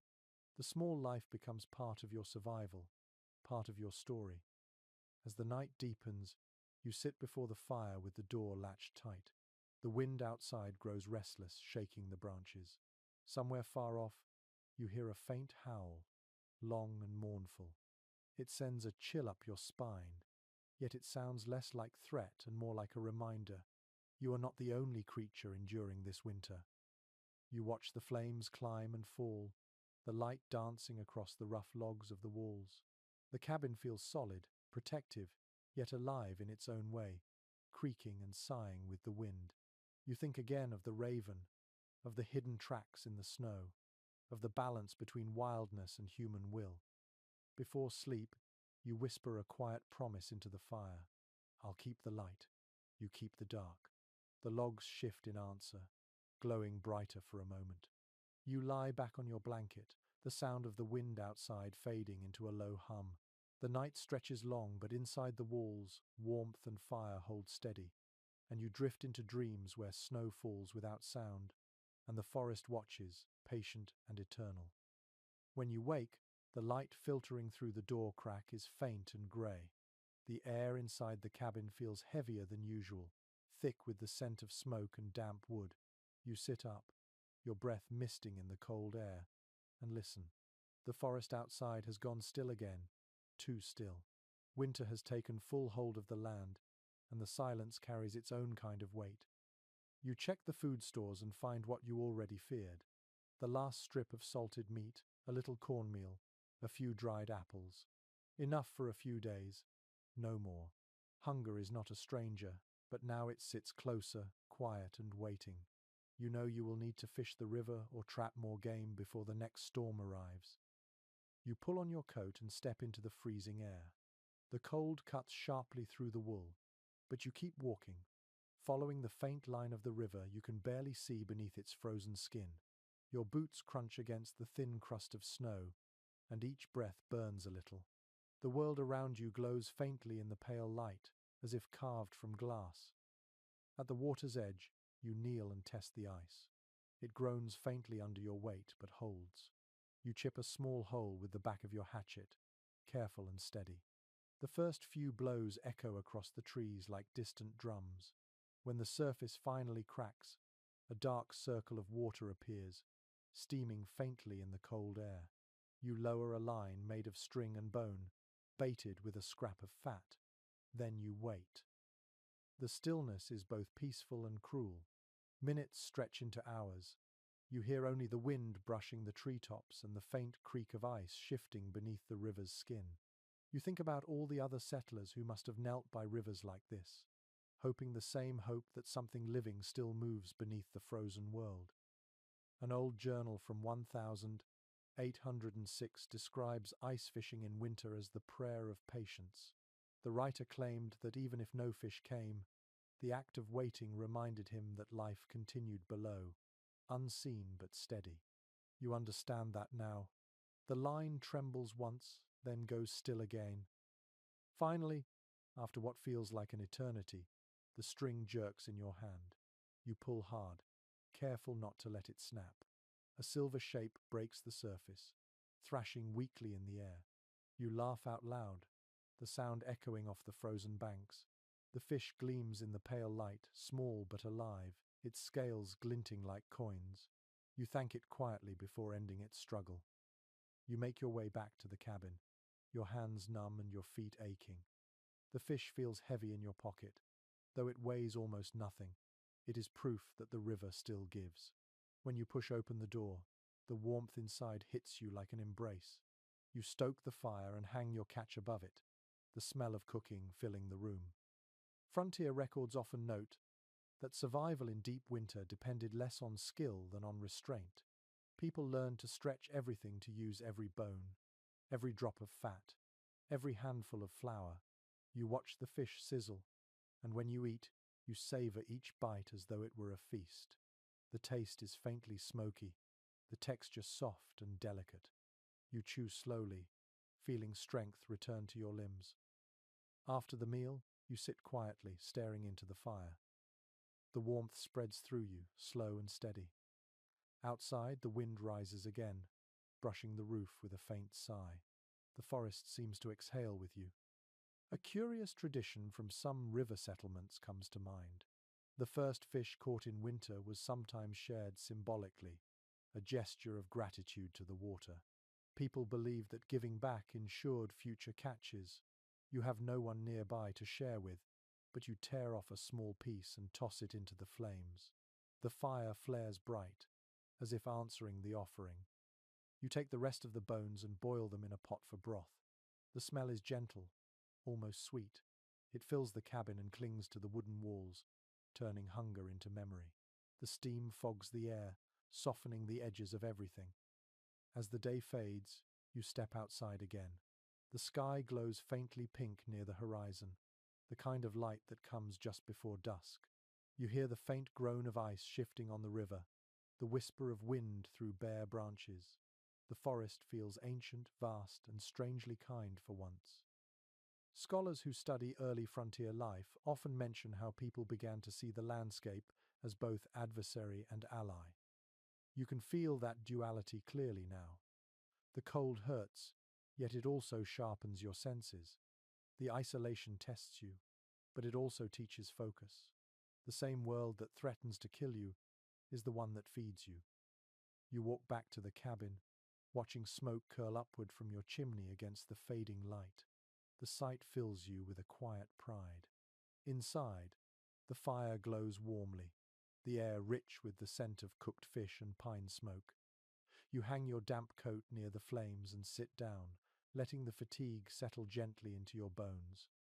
Outside, the river continues its slow song beneath the ice. You listen through the walls, imagining it winding endlessly through forest and snow, carrying stories from places you may never see.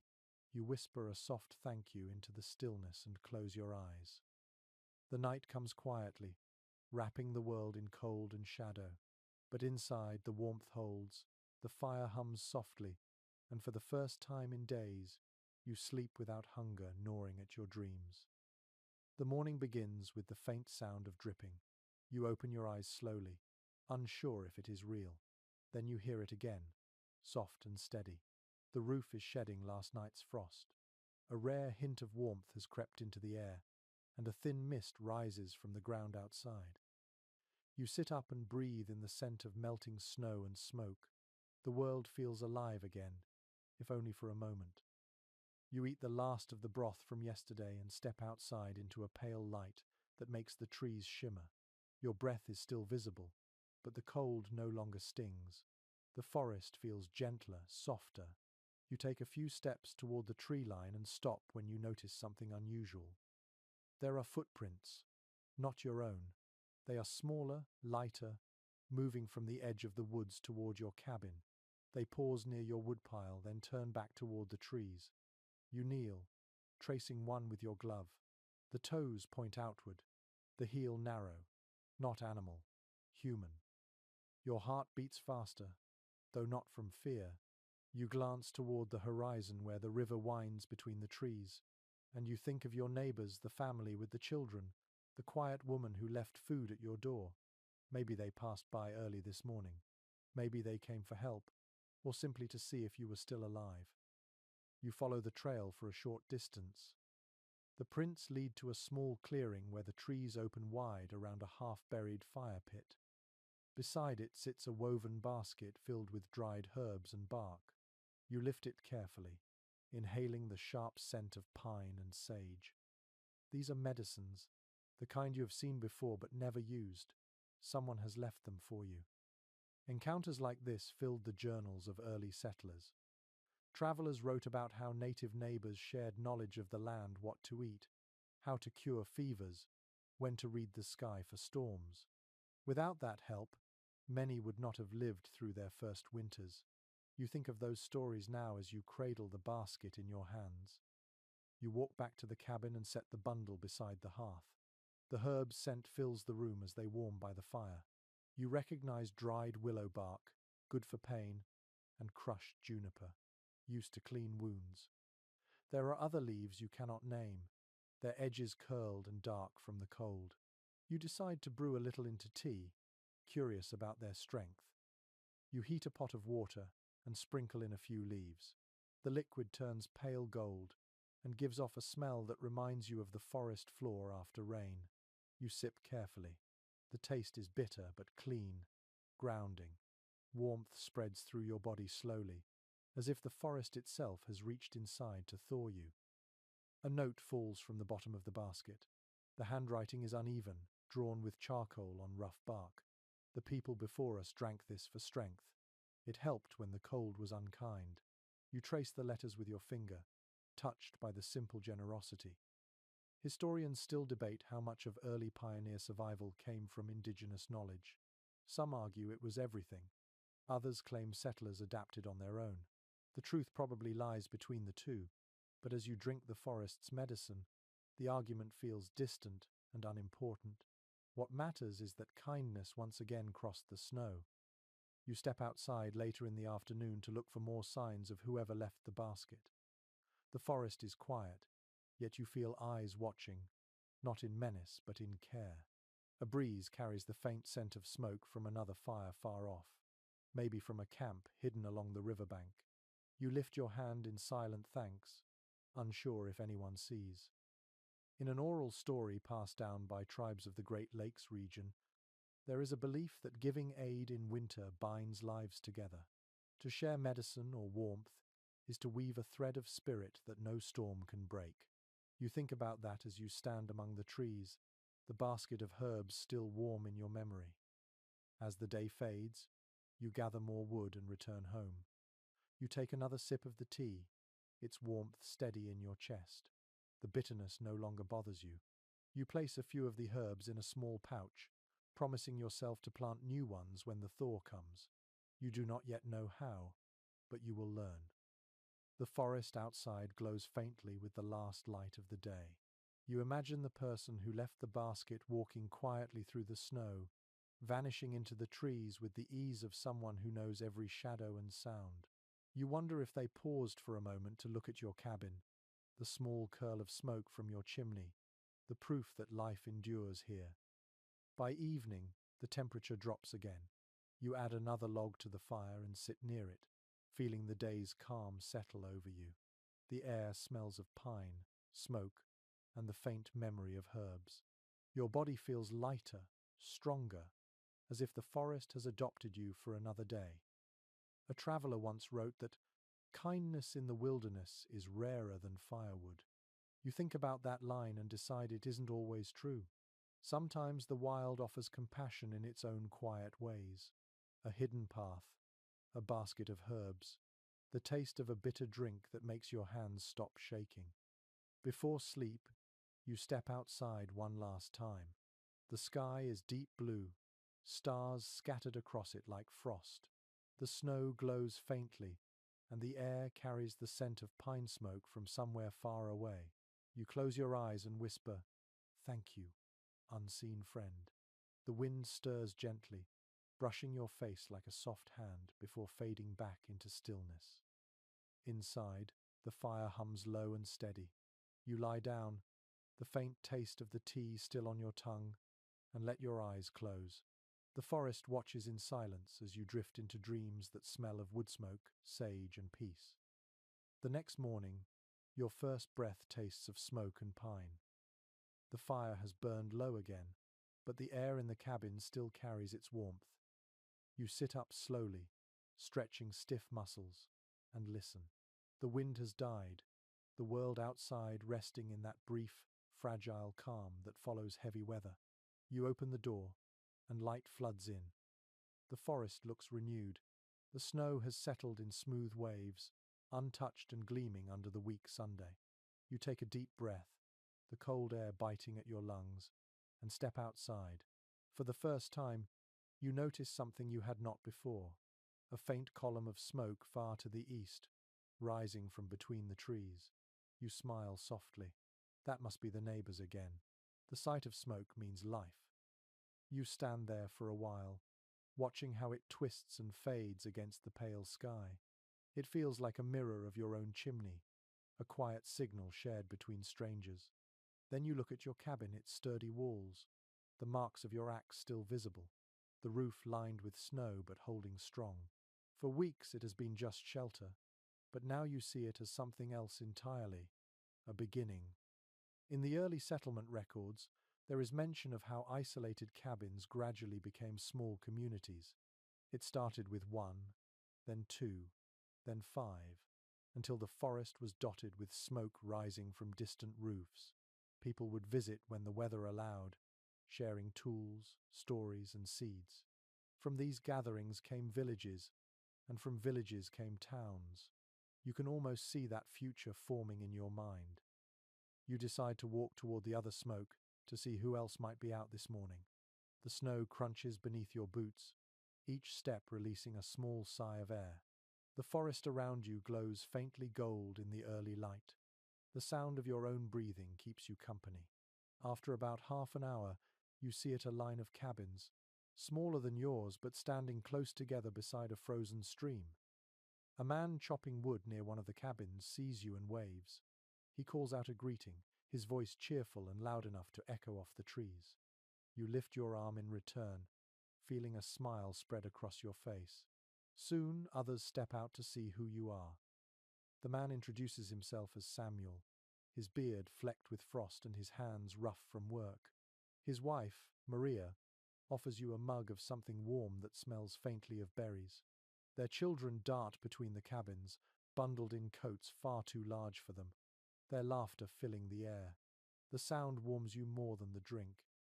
Accounts from early communities describe how quickly strangers became essential to one another. A borrowed saw, a shared loaf of bread, or a day's help raising a roof could mean the difference between survival and loss. You see that same spirit here in every movement, every easy word. Samuel leads you to a half-built structure near the stream. Schoolhouse, he says, his voice full of pride. Only one room for now, but it's a start. The word makes you pause. The idea of a school in this wilderness feels almost impossible. Yet here it is, a promise for the next generation, a sign that these people believe in a future beyond mere survival. One of the women nearby is boiling sap over a small fire. The sweet smell drifts through the air. She smiles when she sees you and offers a small wooden spoon. You taste the syrup, warm and rich, and it brings back something you had forgotten: how sweetness can feel like hope. Later, as the group gathers to talk, someone mentions the need for a meeting house once spring arrives, a place for trade and gatherings. You listen quietly, admiring their certainty. They speak of planting, of weddings planned for summer, of letters they hope to send once the trails open. The optimism feels contagious. A note from a missionary in 1819 describes the transformation of such gatherings. One roof of logs becomes two, then 10, and the wilderness begins to hum with purpose. You hear that hum now, in the chatter around you, in the sound of axes striking wood, in the laughter of children playing near the stream. As the day passes, you help where you can, hauling timber, clearing snow, fetching water from the icy edge of the river. The work feels lighter with others beside you. The rhythm of many hands moving together fills the air with a kind of music. For the first time in months, you hear more voices than the crackle of your fire. When the sun begins to sink, painting the snow in shades of pink and silver, you prepare to leave. Samuel claps your shoulder. "You've got neighbors now," he says simply. His words are both a fact and a comfort. You promise to visit again soon, and he nods, already turning back to his chopping. The walk home feels shorter. The forest, once heavy with silence, now hums faintly with life. The smoke from your chimney greets you as you reach the clearing. The sight of it feels less lonely than before. You step inside, feed the fire, and let the warmth soak into your skin. Scholars often write that community was the frontier's greatest invention. Out of hardship came generosity. Out of solitude came solidarity. You think about that as you sit by your hearth, remembering the laughter, the smell of sap, the feel of rough wood in your hands. Outside, the night falls soft and deep. Through the tiny cracks in the door, you see the glow of distant fires in the east. The thought that others are out there eating, talking, surviving wraps you in quiet reassurance. You whisper into the room, "We are not alone anymore." The fire answers with a single pop, and you close your eyes, smiling as the warmth of both flame and friendship carries you into sleep. When you open your eyes the next morning, the light feels softer, tinted gold through a thin curtain of frost. The fire still glows in the hearth, and the scent of pine smoke lingers in the air. You stretch, feeling the gentle ache of yesterday's labor in your shoulders. The world outside the door is quiet again, though not empty. Somewhere, faintly, you can hear the chopping of wood from your new neighbors. The sound carries through the cold like a heartbeat. You stand and brush frost from your blanket. A strange thought comes to you. The cabin no longer feels temporary. The walls have absorbed your breath, your voice, your warmth. You light another log in the fire and sit for a while, staring at the slow curl of smoke that climbs toward the chimney. The room feels peaceful, almost sacred. Yet, as the days grow shorter again, you sense something shifting. The air at night seems heavier, and the silence outside holds a different kind of weight. Even the wind sounds different, whispering through the trees like words you cannot quite catch. You remember what the older settlers said about this time of year, when the nights stretch longest and imagination grows bold. In the folklore of early pioneers, winter nights were not empty. They were said to belong to spirits, some kind, some mischievous, some drawn by loneliness. Every community had its own names for them. Some families burned an extra candle by the window to guide wandering souls, while others refused to whistle after dark for fear of calling one close. You smile softly, not quite believing but not ready to dismiss the stories either. When evening falls, The sky deepens into indigo, and the first stars flicker faintly through the bare branches. You sit near the fire, carving a small figure from a scrap of wood. The rhythm of your knife against the grain is steady, soothing. Outside, the wind begins to rise. The sound moves through the forest in long sighs, and for a moment it almost sounds like humming. A record from an 1822 preacher's diary mentions that people once lit fires through the night in winter as a sign of faith. He wrote, "The flame reminds the dark that we are not afraid." You glance at your own fire, at how it glows warmly against the walls, and think that maybe faith takes many forms. As the night deepens, you notice something odd. The cabin feels colder, though the fire burns strong. You step to the door and check the latch. It is secure. You listen. Somewhere outside, snow shifts with a slow, deliberate sound. You hold your breath, then silence. You wait another minute, hearing only the wind again, soft and steady. The sound could be anything: a branch falling, the forest settling. Still, you feel your pulse quicken. In the accounts of old settlers, such moments of unease were common. Isolation makes the mind restless, and every sound becomes a mystery. Some blamed spirits, others blamed memory. One woman in an early Illinois homestead wrote, "The night pressed so close, I thought it was listening." You understand exactly what she meant. You feed the fire a fresh log and sit back down. The small wooden figure in your hand now looks like a bird, rough and uneven. You place it on the mantel beside the dried herbs from your unknown friend and the folded letter from home. The collection feels like a small shrine to everything that has kept you alive: faith, kindness, memory. The wind outside softens again, as if satisfied. The fire crackles gently. You whisper, half to yourself, half to the dark, "If there are spirits out there, keep watch kindly." The air seems to settle after that, the tension easing from the walls. Later, as you lie down, the glow from the hearth paints the room in flickering gold. The shadows move slowly, stretching and shrinking as the fire breathes. Your eyes drift to the small wooden bird, its shape calm and still in the light. The rhythm of the flames begins to lull you towards sleep. Historians who study life on the frontier often say that faith and superstition lived side by side, sharing the same firelight. When the nearest church was 100 miles away, people built their own altars of belief from what they had. You can see how easily it happens. Out here, even the smallest comfort becomes sacred. You dream lightly, half awake, half adrift. In your dream, you stand outside your cabin, the snow glowing pale beneath a full moon. Across the clearing stands a figure cloaked in fur, watching but not approaching. You do not feel fear. The figure nods once, then fades into the trees. When you open your eyes, the fire has burned low, and the night is quiet. You sit up slowly, smiling to yourself. Maybe it was only a dream, or maybe the old stories were right in their own way. The frontier is full of watchers, neighbors, animals, unseen friends. Whatever walked past your cabin tonight, it felt less like a threat and more like a reminder that this world holds more mysteries than you will ever solve. Before dawn, you add one last log to the fire. The wood catches slowly, filling the room with soft orange light. You whisper again, "Watch over this place." Then you rest your head and close your eyes, knowing that even if the world outside remains vast and wild, your small corner of it feels guarded.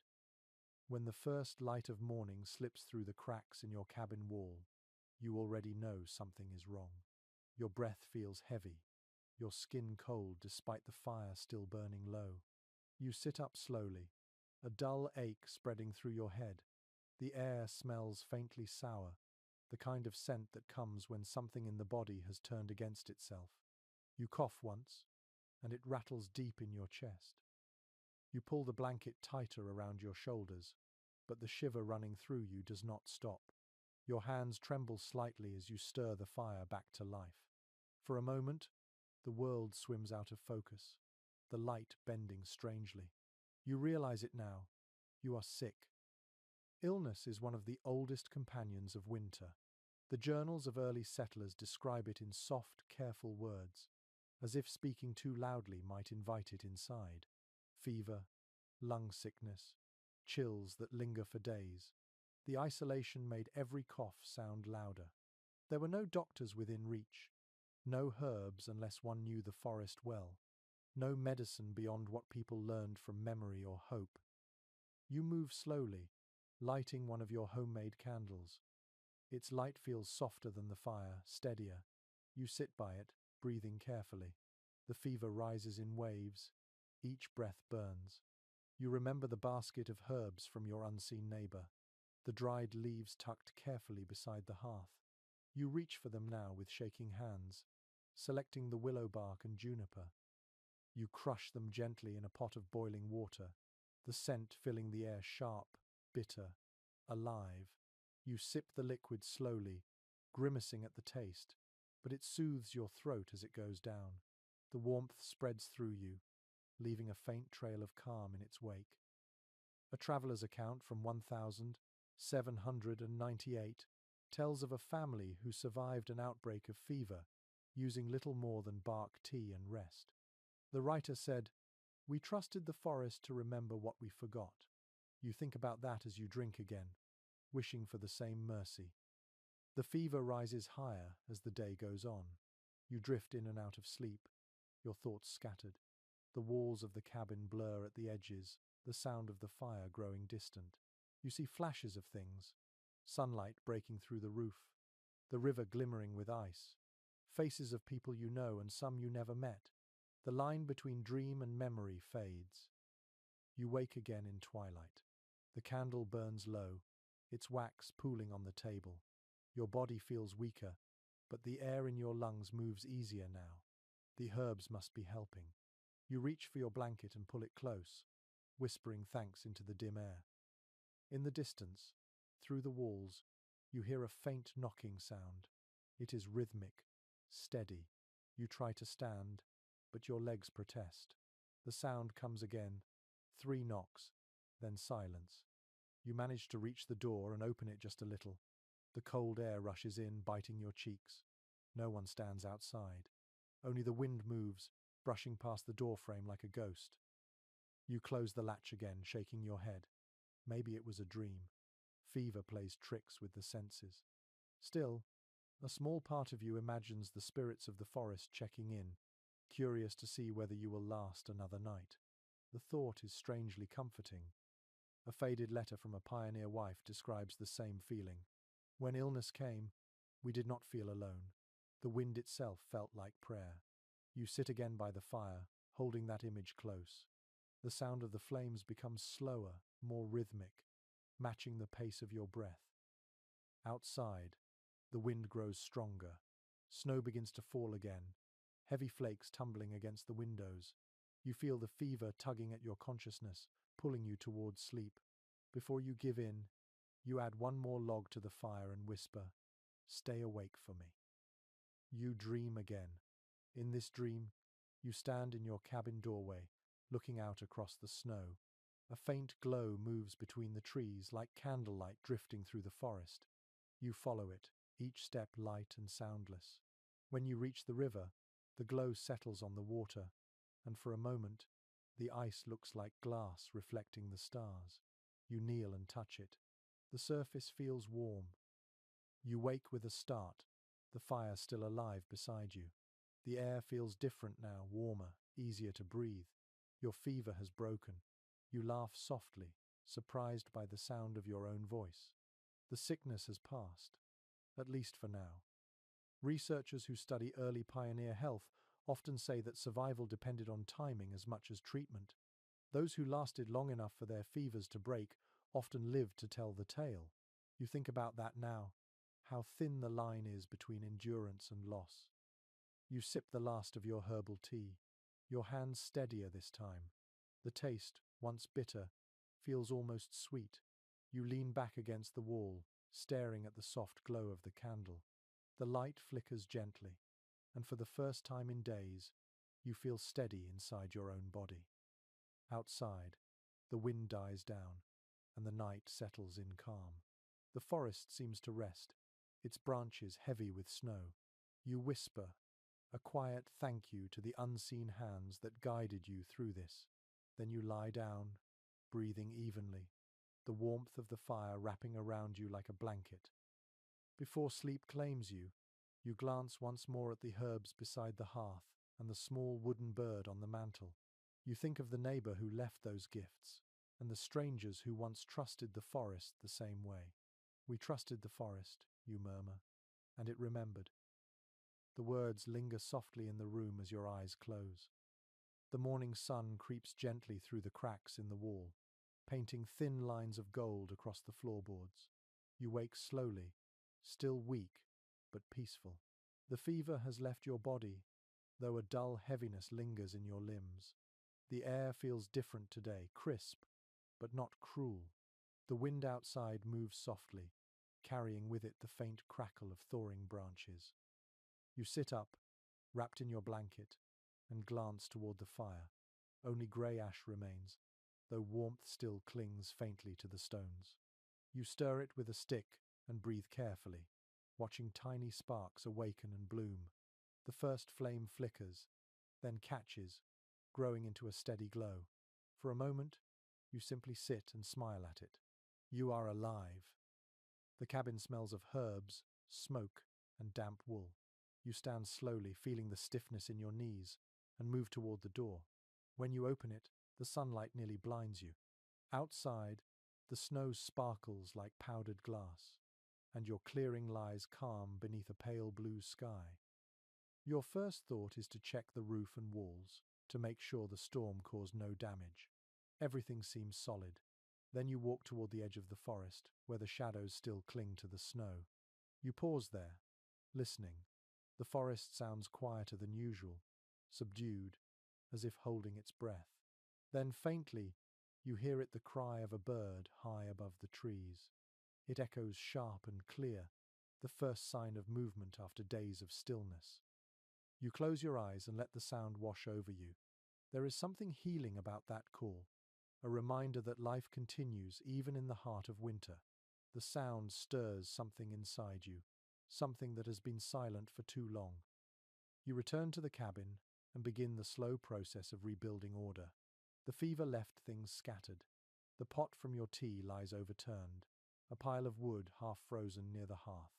You move with purpose, stacking, cleaning, sweeping. The rhythm of work steadies you, grounding you again in the real world. Early frontier journals often describe this stage after sickness as a renewal of faith. People would clean their cabins, wash their bedding, and light candles in gratitude for surviving another winter. One account from 1815 says, "Each morning we woke again, felt like a birth."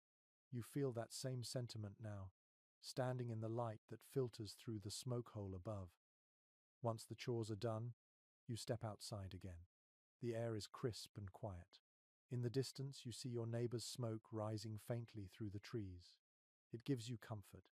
The memory of those people, the laughter of the children, the warmth of their kindness returns to you now with fresh strength. You decide to visit them tomorrow, to thank whoever left you the herbs. The thought fills you with quiet anticipation. Gratitude is a kind of nourishment too. Later that afternoon, as you chop a few pieces of wood, the axe handle suddenly cracks in your hand. The blade slips and lands harmlessly in the snow, but the noise startles you. For a moment, you simply stare at it, the broken tool lying at your feet. Then you kneel to inspect the damage. The handle has split cleanly down the grain. You will need to carve a new one. There is a lesson in that, you think. Even what keeps you alive will fail eventually. You sit by the stump for a while, letting the sunlight fall across your face. You are too tired to feel frustrated. Instead, you take it as another reminder that survival means constant repair, both of tools and of spirit. A letter from a settler's widow in New Hampshire once described this same quiet resilience. "When the axe broke, I bound it with twine and kept cutting," she wrote. "When the twine broke, I sang louder." You remember her words as you gather a fresh piece of wood from the pile. You run your hand over it, feeling its roughness, and imagine shaping it into something useful again. By the time evening comes, the forest glows in orange and gold. The air has softened, and the snow around the clearing reflects the firelight like a halo. You cook the last of your cornmeal in a small pot, the smell filling the cabin with warmth. The simple act of eating feels like celebration. Historians who study frontier life often speak of small victories, moments of success that meant more than any grand achievement. Lighting a fire, finding food, seeing smoke from another cabin in the distance. Each of these small things stitched together a life. You understand now that survival was not one great act of courage, but thousands of quiet choices to keep going. When the stars appear, you step outside one last time. The snow gleams under their light, untouched and pure. You breathe deeply, the air cool against your skin, and listen to the stillness. Somewhere far off, an owl calls. Its voice is low, steady, eternal. You turn back toward your cabin, its small window glowing warmly against the dark. You feel a swell of gratitude rise in your chest, not only for the fire and the roof, but for everything that has carried you to this point. The forest, the herbs, the unseen kindness, even the fever itself, all have shaped you into something stronger. Before you go inside, you whisper softly into the cold air, "Thank you for the lesson." The trees stand silent, their branches swaying just enough to sound like acknowledgement. You smile and close the door behind you. Inside, the fire hums quietly, its light steady and sure. You sit beside it, wrapping your blanket around your shoulders. The shadows dance across the logs, and the faint scent of pine fills the air. You close your eyes, letting the warmth sink into you, and think, not for the first time, how the hardest winters can make the most patient hearts. The next day begins in silence, the kind that feels almost deliberate.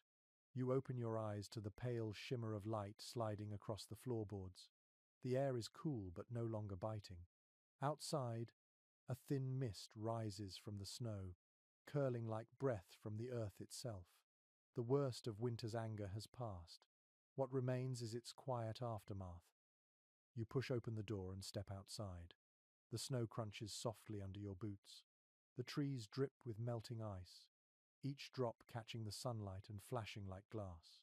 For the first time in weeks, you can smell the faint scent of soil beneath the snow. It is the smell of thaw, fragile and uncertain, but real. The forest looks different in this new light. Branches that once sagged under heavy snow now sway freely. The sound of water running beneath the ice reaches your ears. You follow it toward the river. The surface, once solid white, has begun to fracture into long dark lines. The cracks glisten, spreading slowly like veins of silver. The thaw brings relief but also danger. Early settlers feared this season almost as much as the storms. Diaries from the 1820s describe mud time, when the ground softened into a treacherous sea of muck that swallowed wagons and boots alike. Cabins shifted, roofs leaked, and paths disappeared. Survival changed shape again, not against the cold, but against the weight of melting water. You kneel by the riverbank and touch the surface. The ice flexes beneath your hand but does not break. You listen to the muffled rush of water below, carrying fragments of branches and leaves downstream. The sound feels alive, impatient, ready to move. Returning to your cabin, you notice small rivulets of water running down from the roof's edge. You fetch your hatchet and dig shallow trenches to guide the melt away from the foundation. The ground squelches underfoot, soft and heavy. Each stroke of your tool sends clumps of wet earth flying. Mud spatters your boots and the lower walls, but you smile. The mess feels like progress. An entry from an early farmer's notebook records that spring cleaning began not from vanity but necessity. When the snow melted, people dug, patched, and drained everything. The thaw revealed what winter had hidden: cracked beams, warped doors, and sometimes graves newly exposed from shallow ground. The frontier was never sentimental about rebirth. It was practical. You admire that honesty. By midday, you pause to rest. leaning on your shovel. The sky above has turned a softer shade of blue. The air carries the faintest warmth. A few small birds flit between the trees, their wings flashing grey and brown. Their chirping feels strange at first, almost too bright after months of quiet. You listen with something like awe. You decide to clean the inside of your cabin as well. You open the door wide, letting fresh air flow through. The smell of smoke and pine fills the clearing. You sweep the floor, stack the tools neatly, and shake out your blanket by the doorway. The dust rises and dances in the sunlight like fine snowflakes. For a moment, you stand there, watching the particles glow before they fade. From an old settler's journal comes a phrase that fits this feeling perfectly. Spring is not the end of hardship, but the rehearsal for it. You can feel that truth already. The river will flood, the mud will swallow paths, and hunger will test you again before the first green shoots appear. Yet you also feel ready. As the afternoon warms, you sit outside your cabin for the first time in months. The ground is damp, but the sunlight is strong enough to dry your coat. The forest hums faintly, a sound between silence and song. You close your eyes and tilt your face toward the light. The warmth feels like something you had forgotten, something that belongs to you. A folk tradition once held that when a pioneer first felt the spring sun on their face after winter, they should speak a wish aloud. You decide to honor it. You whisper, "Let the land be kind." The words vanish into the soft air, and you watch a breeze stir through the trees as if answering. You spend the rest of the day repairing the roof where the ice tore away a strip of bark. The scent of fresh pine fills the air again as you work. The sound of your hammer echoes across the clearing. Each strike feels rhythmic, steady, alive. By the time the light fades, the roof stands whole once more, glistening with melted frost. As evening comes, the temperature drops again, but not enough to freeze. The river murmurs softly in the distance. The sky glows violet, then deep blue, and a thin crescent moon rises over the treetops. You light your fire and sit just inside the doorway, watching the reflection of its light on the wet earth outside. A historian once wrote that the thaw marked not just the change of season but the proof of endurance. Every cabin still standing was a record of human persistence against cold and solitude. You look at your own and understand that sentiment completely. You whisper to yourself, "We made it through." The wind stirs gently, and the trees creak in quiet agreement. You smile, close the door, and return to the warmth. Inside, the fire hums softly. The air smells clean, alive with the faint scent of mud and sap carried in on your boots. You sit on the floor, cross-legged, and listen to the dripping outside, steady, rhythmic, like a clock counting the seconds between winter and spring. The sound becomes a lullaby, and your eyes grow heavy. Before you drift into sleep, you think of how the world changes slowly, how endurance is measured not by grand moments, but by the gentle patience to begin again each morning. You close your eyes with that thought, the fire whispering quietly beside you, as the earth outside continues to melt and dream of green. The first true thaw comes suddenly. You wake to the sound of dripping everywhere, like 1,000 tiny clocks ticking all at once. The roof releases small slides of snow, the river groans and splits, and even the trees seem to sigh with relief. The air feels damp and heavy with the smell of mud. You open the cabin door and step into a world in motion. The snow around your clearing has turned patchy and thin. Pools of water gather in hollows, reflecting the bright sky. The cold no longer bites but seeps gently, as if testing its own retreat. You stand still for a while, watching the steam rise from the melting drifts, and realize that your first winter on this land has truly ended. You have lived through it. The ground beneath your boots is soft and unsteady, clinging to you with each step. You walk toward the trees, feeling them drip and shiver. Bits of bark peel loose, and under the melting snow you see the dark, rich soil that will soon feed new life. A raven caws overhead, breaking the silence with a voice that sounds both harsh and alive. In the journals of early settlers, The arrival of spring was both joy and labor. One writer called it the season of fixing what the cold forgot to finish breaking. You can see why. The roof still leaks in one corner, the door drags against the frame, and the walls show lines where the clay chinking cracked in the freeze. Yet none of it feels discouraging. These are problems for the living, not for the lost. You decide to start repairs that morning.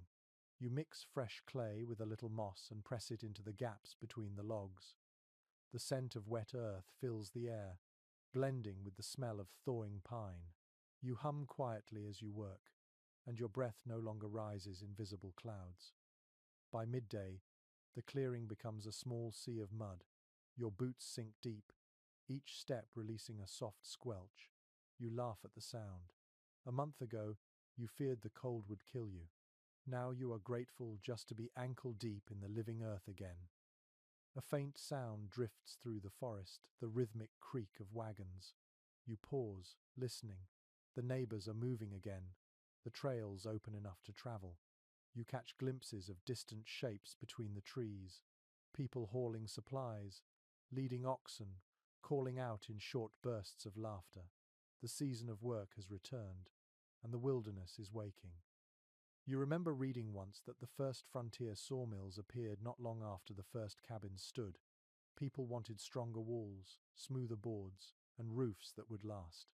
You imagine one of those mills by the river now, its wheel turning in the thawing water, filling the valley with the steady rhythm of progress.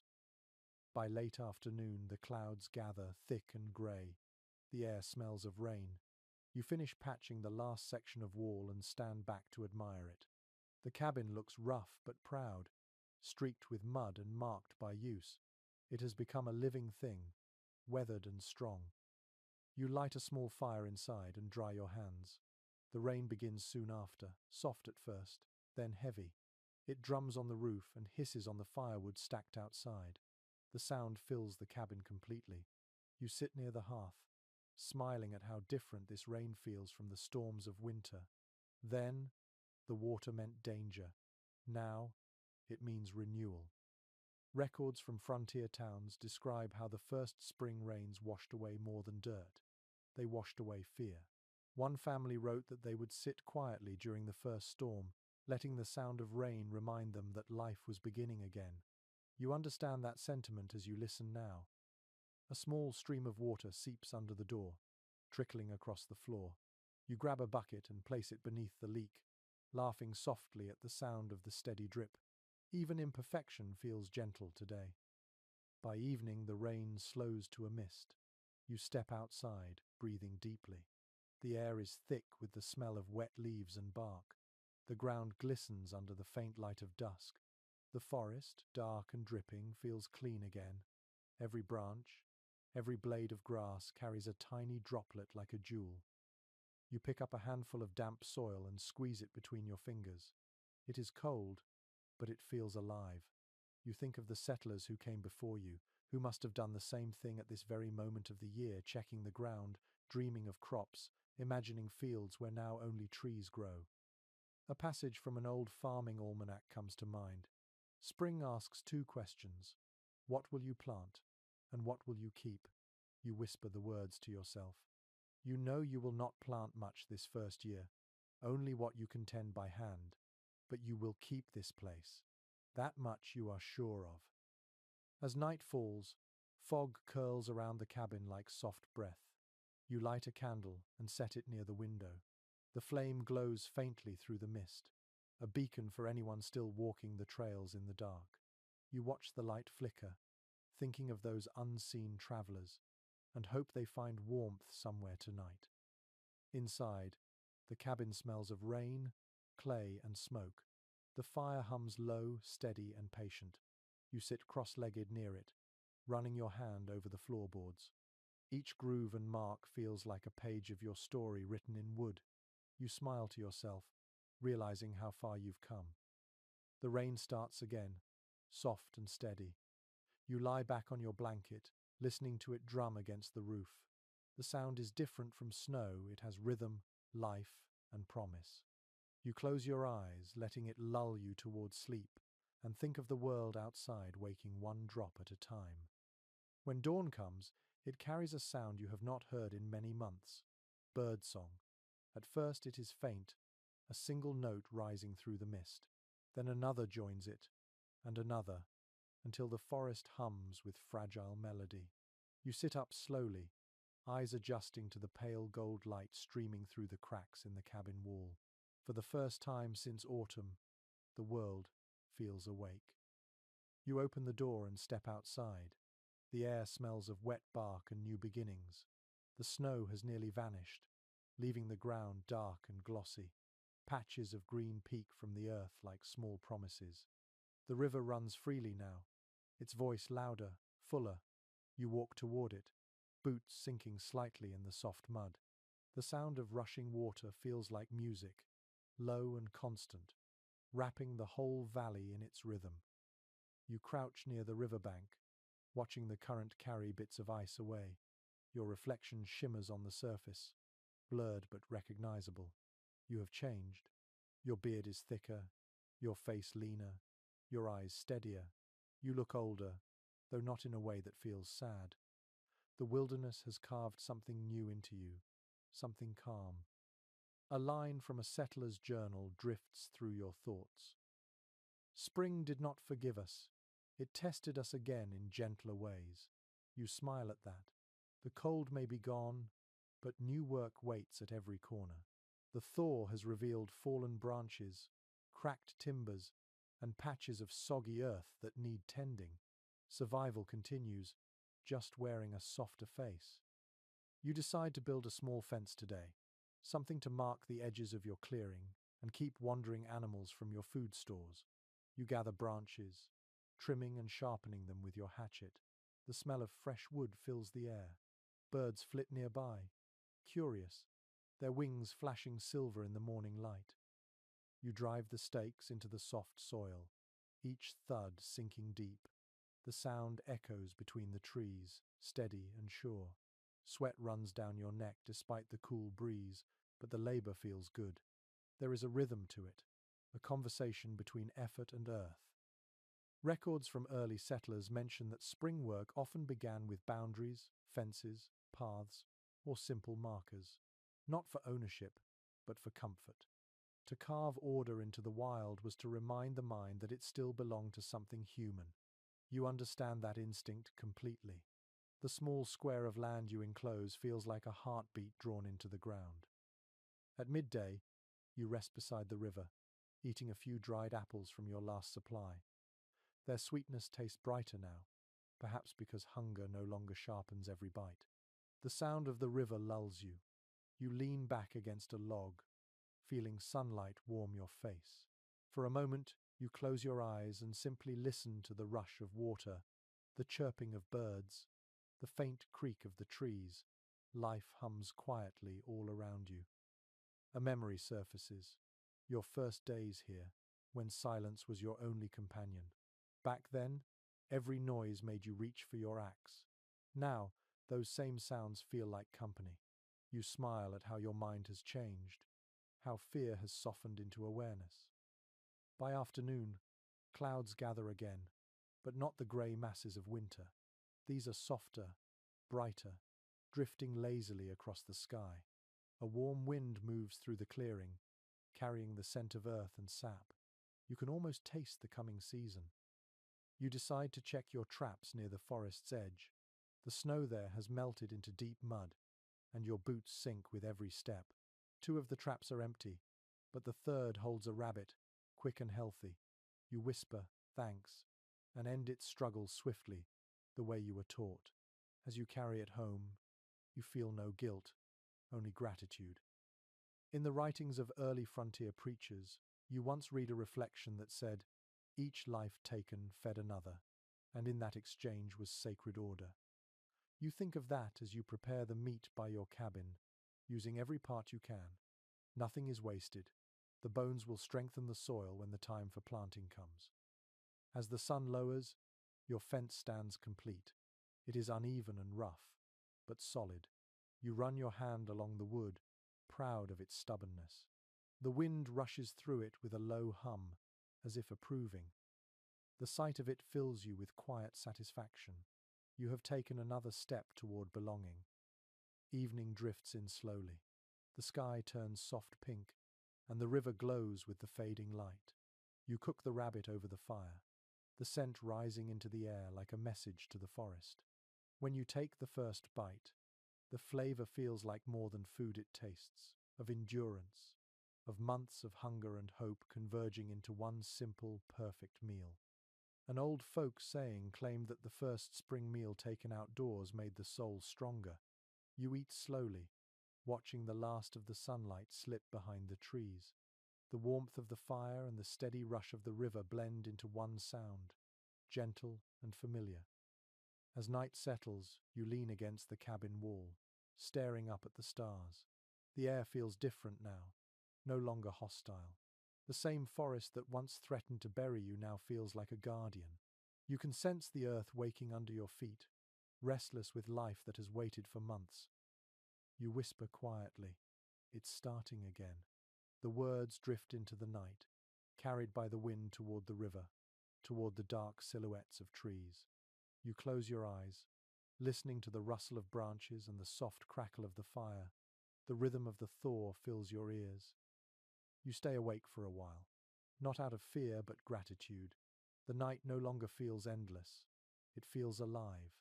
When sleep finally comes, it comes easily, like water finding its way home.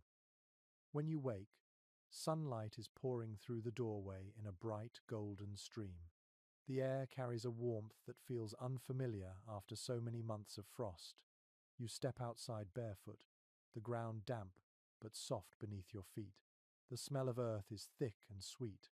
Every sound, from the buzz of insects to the faint splash of the river, seems amplified as if the world itself is stretching after a long sleep. You look up. The trees are budding. Tiny green leaves shimmer like small coins in the morning light. You can almost hear them unfurling. The forest, once skeletal and grey, is coming alive again. The first true spring has arrived. You stand in the clearing for a long while, breathing in the air. Somewhere above you, a woodpecker drums on a hollow trunk. A squirrel darts between branches, scattering droplets of melting ice. The sight fills you with quiet wonder. Months ago, you could not imagine warmth returning. Now it feels like the most natural thing in the world. Early settlers often described the first spring after surviving their first winter as the second birth. Diaries from the 1800s mention tears of relief when the ground softened enough to dig again. You understand that feeling now. The forest no longer feels indifferent. It feels generous. You spend the morning cleaning the last traces of winter from your cabin. The ashes from the hearth are swept outside, scattered across the muddy ground to feed future growth. You roll up your blanket and hang it near the door to air out. Each small task feels symbolic, as though you are shedding a layer of hardship. By midday, the sun shines high and warm. You remove your coat and hang it on a peg. For the first time in months, your arms feel light. You sit on a log near the door, sharpening your knife while listening to the steady rush of the river. A bird lands nearby, cocking its head at you. Its feathers flash yellow against the blue sky. You smile and whistle softly, and to your surprise, it answers. A curious entry from a frontier naturalist's journal notes that birds were often the settlers' first companions after isolation. Their songs filled the empty spaces in the mind left by silence. Some pioneers even gave them names and waited for their return each year. You decide that if this small yellow bird stays, you will call it Finch. The warmth encourages you to start something new. You decide to plant a few seeds near the edge of your clearing: wild beans, a handful of corn kernels saved from autumn, and a few dried peas given by your neighbors during winter. The soil is damp and rich under your hands. You dig with a small wooden tool, the scent of earth rising around you. As you work, you remember the farming manuals you once read. They always spoke of patience. Plant in hope, not haste, one said. You press each seed gently into the soil, covering it with care. The gesture feels like a prayer. A passage from an early settler's letter drifts into your memory. We plant what we may never live to harvest, and yet we plant all the same. You pause at that thought, hand still resting on the earth. Maybe that is the essence of survival, to build for a future that may not yet see you in it. When the last seed is buried, you sit back and wipe your hands on your trousers. The ground looks plain, only faint mounds marking your work, but you can already imagine what it will become. Small shoots, green and stubborn, pushing through the soil toward the Sunday. You whisper to the earth, "Grow well." The afternoon brings the faint smell of smoke from the east. You walk toward the rise, overlooking the valley, and see your neighbor's chimneys puffing again. Children's laughter drifts faintly through the trees. The sight brings you comfort. You are no longer the lone survivor of the cold. You are part of something living.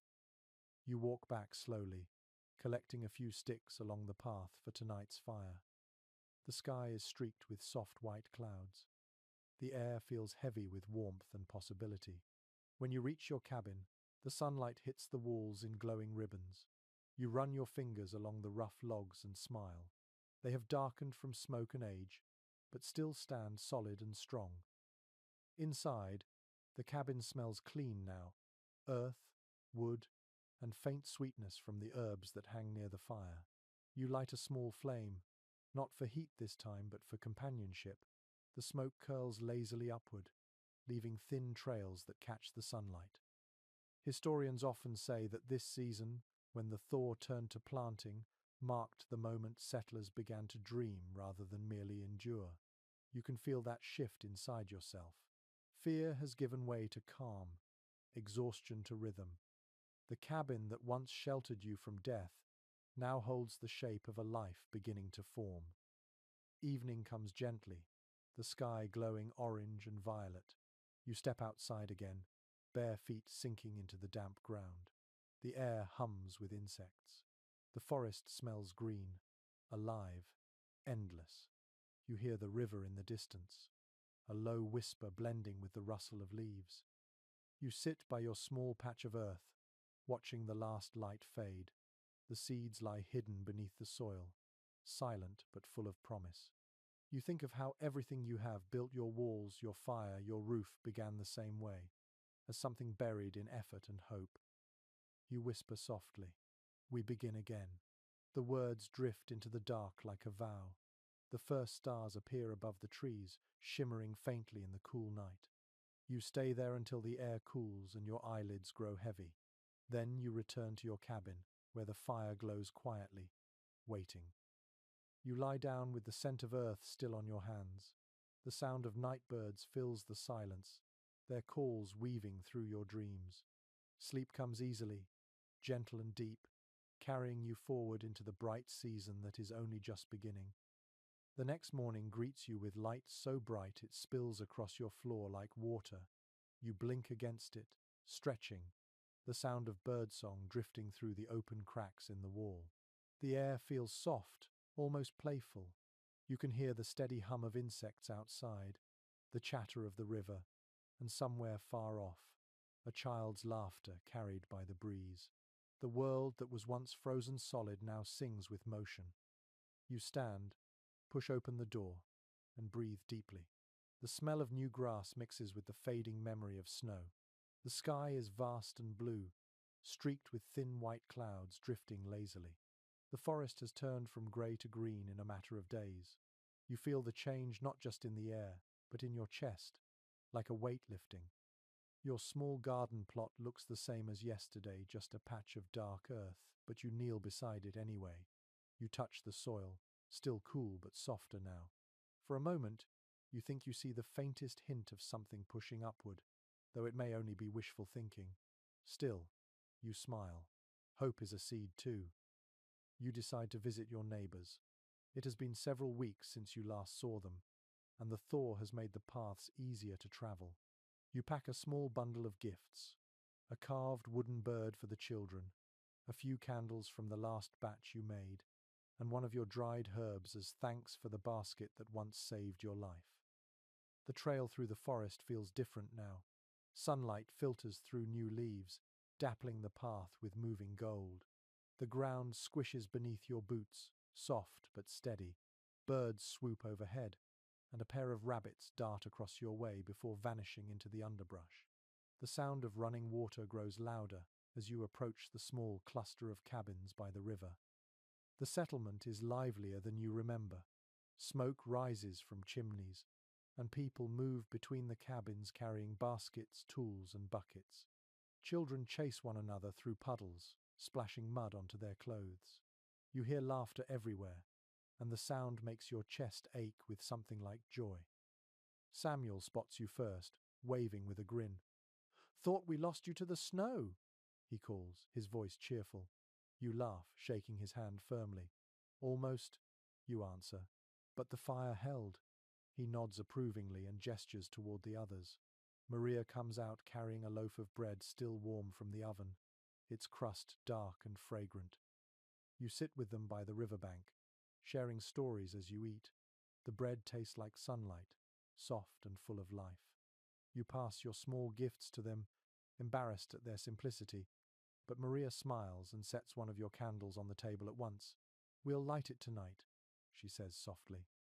A young woman joins you, carrying a bundle of wild herbs. She introduces herself as Alina, one of the newer arrivals. When you thank her for the medicine that healed your fever, she nods shyly but does not speak. There is something calm and knowing in her eyes. You realize she must have been the one who left the basket at your door. Gratitude tightens your throat for a moment, and all you can manage is a quiet, "You saved me." Early settlers often wrote of this kind of quiet generosity. Survival was never solitary, no matter how wide the wilderness. Every life was a web of unseen hands, someone mending a door, leaving food, offering a word of advice. You understand now how these simple gestures wove the fabric of a future community. The day drifts into afternoon. You help Samuel repair a wagon wheel, the smell of sap and oil thick in the air. Children watch, fascinated, while Maria hums softly as she kneads more dough. The rhythm of life here feels both fragile and unbreakable. Every voice, every sound, every heartbeat seems part of a shared song. A note in an early homestead record once described spring gatherings like this as the rebuilding of voices. After a winter spent surviving in silence, people relearned how to speak freely, how to laugh. You feel that same renewal now, the hum of belonging settling into your bones. When the work is done, you join the others by the fire outside one of the cabins. The flames dance low, their light reflecting in the river nearby. Someone passes you a tin cup filled with cider, and the warmth spreads through you as you sip.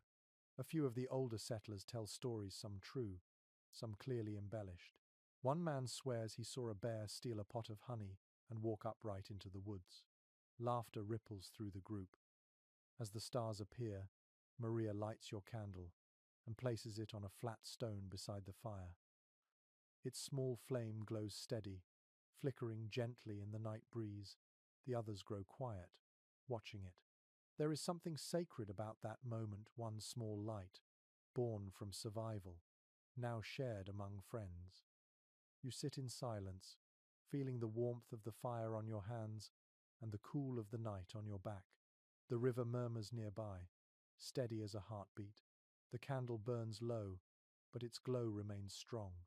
You think of how far you have come since the days when silence meant fear. Now it feels like peace. Before you leave, Samuel presses a small sack of seeds into your hand. "For the next season," he says simply. You nod, too moved to speak. The gesture feels heavier than words. It is trust made tangible, the promise of another cycle, another chance. You walk home by moonlight, the forest bright with silver light. The air hums with frogs and the rustle of small animals.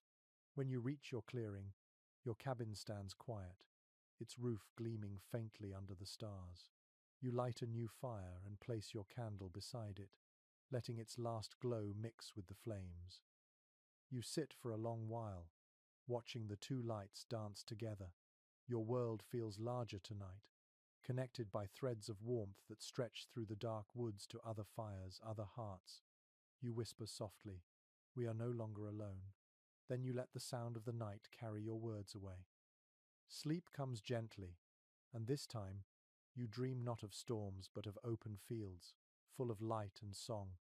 The sun rises early now, spreading a soft gold glow across the clearing. You wake to its warmth on your face, blinking against the light that filters through the cracks in the wall. Outside, birds fill the air with their endless chatter, the forest alive with motion. The long shadow of winter has faded completely. Every sound, every scent, every breath feels lighter. You push open the door, the hinges groaning softly, and step into the morning. The grass, still damp with dew, sparkles under the sunday. The air smells of wet soil and blooming buds. You hear the river in the distance, stronger now, its rhythm constant. You close your eyes for a moment and let the sunlight rest on your skin. The cold season feels like another lifetime. Your small garden has changed overnight. Tiny green shoots have broken through the soil, fragile yet defiant. You kneel beside them, brushing the dirt lightly from their leaves. The sight fills you with quiet awe. These are the first living things you have grown here, the first proof that this land now answers your care. In the journals of early farmers, there are countless notes about this moment. The first sprout makes a believer of any skeptic, one wrote. You understand that now. These plants are not just food, they are faith made visible. You spend the morning tending them, pulling stray weeds and turning the soil around the roots. The sun warms your back, and the work feels gentle compared to the harsh tasks of winter. You hum softly as you work, a habit that has lingered from those long, silent nights when song was your only company. Afterward, you take a walk down to the river. The ground squelches beneath your boots, but the air is sweet and filled with promise. The river has grown wide and fast from the meltwater, its surface glimmering in the light. You crouch and watch small fish dart beneath the surface. For a moment, you see your reflection ripple and break apart, replaced by the movement of water. You smile to yourself, thinking how fitting it is that the land has learned to reflect life again. At the far edge of the bank, you spot a few of your neighbors. Samuel is helping his eldest son repair a fishing net, while Maria kneels by the water washing clothes, her sleeves rolled to the elbow. You wave, and she waves back, her face bright with a spring smile. She calls out, "You'll come tonight, won't you?" You frown for a moment, then remember it's the gathering they mentioned, the first of the season, to mark the turning of winter into growth. You nod, and she laughs. "Bring something warm to drink." These gatherings were part of every settlement's rhythm. Historical accounts describe them as celebrations of survival, moments to remember what was endured and what was yet to come. Some called them thaw feasts, others return nights. The names hardly mattered. What mattered was that people came together again after the silence. You spend the rest of the day preparing for it. You take your last candle, the one you promised to save for the thaw, and trim the wick. You boil a small pot of sweetened water with the last of your dried fruit, letting it steep until it fills the cabin with a faint golden fragrance. The smell reminds you of summer long before you ever saw this land. By dusk, you walk toward the river settlement again. The air is warm, carrying the scent of pine smoke and bread. The path is lit by small fires burning along the way, flickering like amber eyes in the trees. When you arrive, the clearing is alive with sound voices, laughter, the soft rhythm of a fiddle someone has brought out of storage. Children dance in circles near the water, their laughter ringing through the dusk.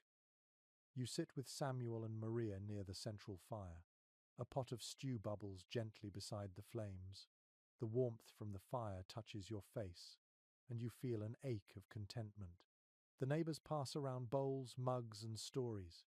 Someone sings an old song from across the sea, slow and wistful, and for a few moments, every voice joins in the chorus. A traveler's journal from 1803 describes these moments as the first proof that joy could grow from the same ground that held our fear. You think about that line as you look around. The people here are worn but shining. Their laughter rises above the crackle of flames, their faces golden in the light. The forest, once so full of silence, now hums with human sound. Later, as the night deepens, Maria brings out a small loaf of bread and breaks it into pieces, passing them around the circle. To spring, she says, her voice steady, to the living, and to those who taught us how. The words hang in the air, gentle but powerful. You feel them settle into your heart like warmth spreading from the fire itself. You take a piece and lift your cup. To endurance, you add softly. A murmur of agreement moves through the group. For a moment, everyone falls silent, gazing into the flames as if they can see all the winters behind them and all the summers ahead. The stars appear slowly above the clearing. The air cools but remains kind. You lean back on your hands, feeling the damp grass beneath your palms, and watch the embers rise into the night. The sound of the fiddle starts again, slow and sweet, and the children resume their dance. You find yourself smiling without realizing it. When the gathering ends, you walk home in quiet peace. The forest is still, except for the faint murmur of frogs by the river. The moonlight pools between the trees, silver and soft. You carry the last of your candlelight in a tin holder, its small flame swaying with your steps. Your cabin waits ahead, warm and familiar. When you step inside, you set the candle on the table and let it burn down to the last inch. You sit in its glow, thinking of all that has changed. The cold that once ruled this place has faded, but its memory has not. It has shaped you into someone who can meet warmth without taking it for granted. You whisper to the fading flame, "We have learned how to live." The wick glows red, then dies into a curl of smoke. You smile, stretch out near the fire, and close your eyes, knowing that the hardest chapter has ended and a gentler one has begun. The morning air carries the scent of wet grass and wildflowers. You wake slowly, your body loose, the sound of the river outside, soft and steady. The sunlight filtering through the cracks paints golden ribbons across your blanket. For a long time, you simply lie there, breathing in the peace that fills your cabin. It is strange to think that the same place once echoed with the chill of fear. Now it hums quietly with life. You rise, stretch, and open the door. The clearing before you glows under the early light. Dew clings to every blade of grass. The small patch of crops by your cabin has grown. Tiny green leaves tremble in the breeze. You walk barefoot to them, kneel, and touch the cool earth. The soil feels warm beneath your fingertips, soft and full of promise. A bluebird lands on a branch nearby, singing a clear, bright note. You smile and hum along without thinking.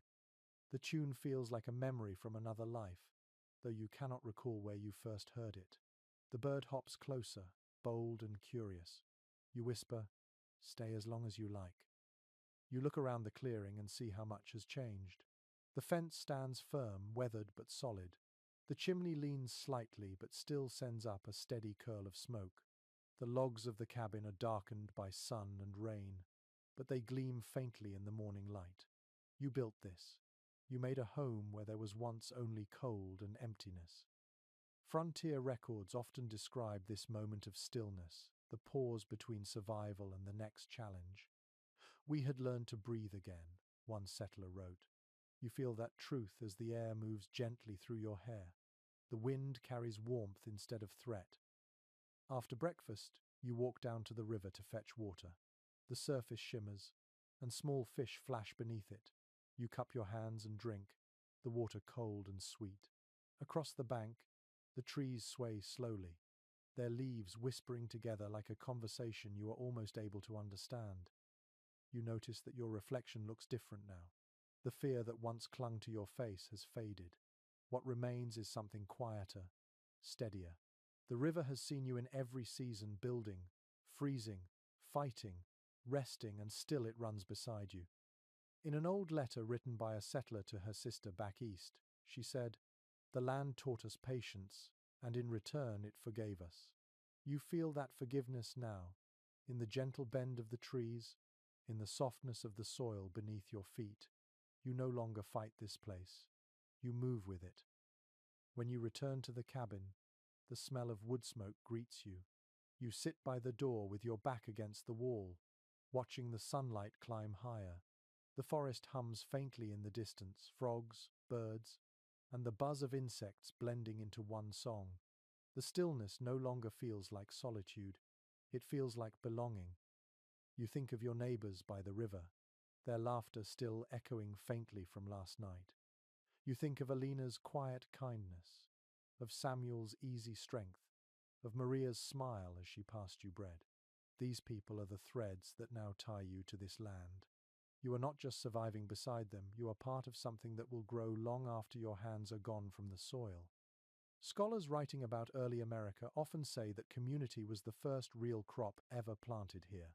It grew from shared firelight, from simple acts of care, from the habit of checking on one another when the snow piled high. You smile, remembering how a stranger's basket of herbs once pulled you back from fever. That too was a kind of planting. The sun climbs higher, warming your skin. You can hear distant chopping, someone splitting wood already, getting ready for the next turn of the seasons. The work never ends, but now it no longer feels like struggle. It feels like rhythm. You spend the afternoon tending your plants, mending a loose board near the door, and cleaning the small tools that once felt like lifelines. Each scrape of your knife, each soft brush of soil, carries a quiet gratitude. As the day fades, you light one more fire, not for warmth, but to watch the flames dance. The sky turns violet, then deep blue. The first stars appear, their light reflecting off the slow, dark river. The air cools, carrying the scent of pine and wet earth. You listen to the chorus of frogs, steady and calm. A passage from a traveller's diary returns to you. The fire spoke softly to the ones who had endured. You lean forward and listen, and it feels as if the flames truly are speaking to you, to the land, to all those who came before and built their small lives out of smoke, wood, and hope. When the embers begin to fade, you lie down near the hearth. The glow touches the walls gently, painting everything in amber light. You close your eyes and breathe deeply. Your body feels tired, but strong. Your heart quiet, but full. Outside, the forest rustles. You imagine your little garden growing, the river carrying whispers downstream, the stars reflecting on its surface. You think of the first night you arrived here, cold and uncertain, and how far that moment now feels. The wilderness that once tested you has become your companion. You whisper one last thought into the dim room. We made a life. The fire flickers in reply. The night stretches calm and deep, wrapping around the cabin like a warm blanket. Your breathing slows. The sounds of the forest drift in and out, owls calling, leaves moving softly. The world holds still, and for the first time since you arrived, you fall asleep knowing that the hardest days are behind you. Outside, the moon climbs higher, pouring silver light across the clearing. The river hums softly in the distance, steady as a heartbeat. You sleep deeply, your dreams light and peaceful. The fire burns low, a faint glow against the wooden walls breathing with you. If someone were to stand outside your cabin tonight, they would see only the small curl of smoke rising into the cool air, a quiet signal of life enduring. The trees stand still, their branches draped in calm. Even the wind has grown gentle, as if resting after a long journey. In the stillness, everything feels in balance, the warmth of the earth beneath you, the memory of snow now melted away, the faint whisper of the river carrying spring's promise farther downstream. You can feel the pulse of the land in your dreams, a rhythm that matches your own. The hardships that once filled your days have softened into lessons. Fear has turned into patience, struggle into strength, and solitude into belonging. The forest no longer tests you, it keeps you. The candle on your table has burned to its end, leaving only the faint scent of wax and smoke in the room. You stir once in your sleep and smile without knowing why. The fire hums its low, final song, a lullaby for those who learned to endure quietly. Outside, the night deepens into peace. The stars gleam faintly through the trees, and the world folds itself into stillness. In your cabin, surrounded by the gentle hush of survival and renewal, you rest. The land breathes with you, slow and even, and for this one perfect moment, everything is calm. Sweet dreams.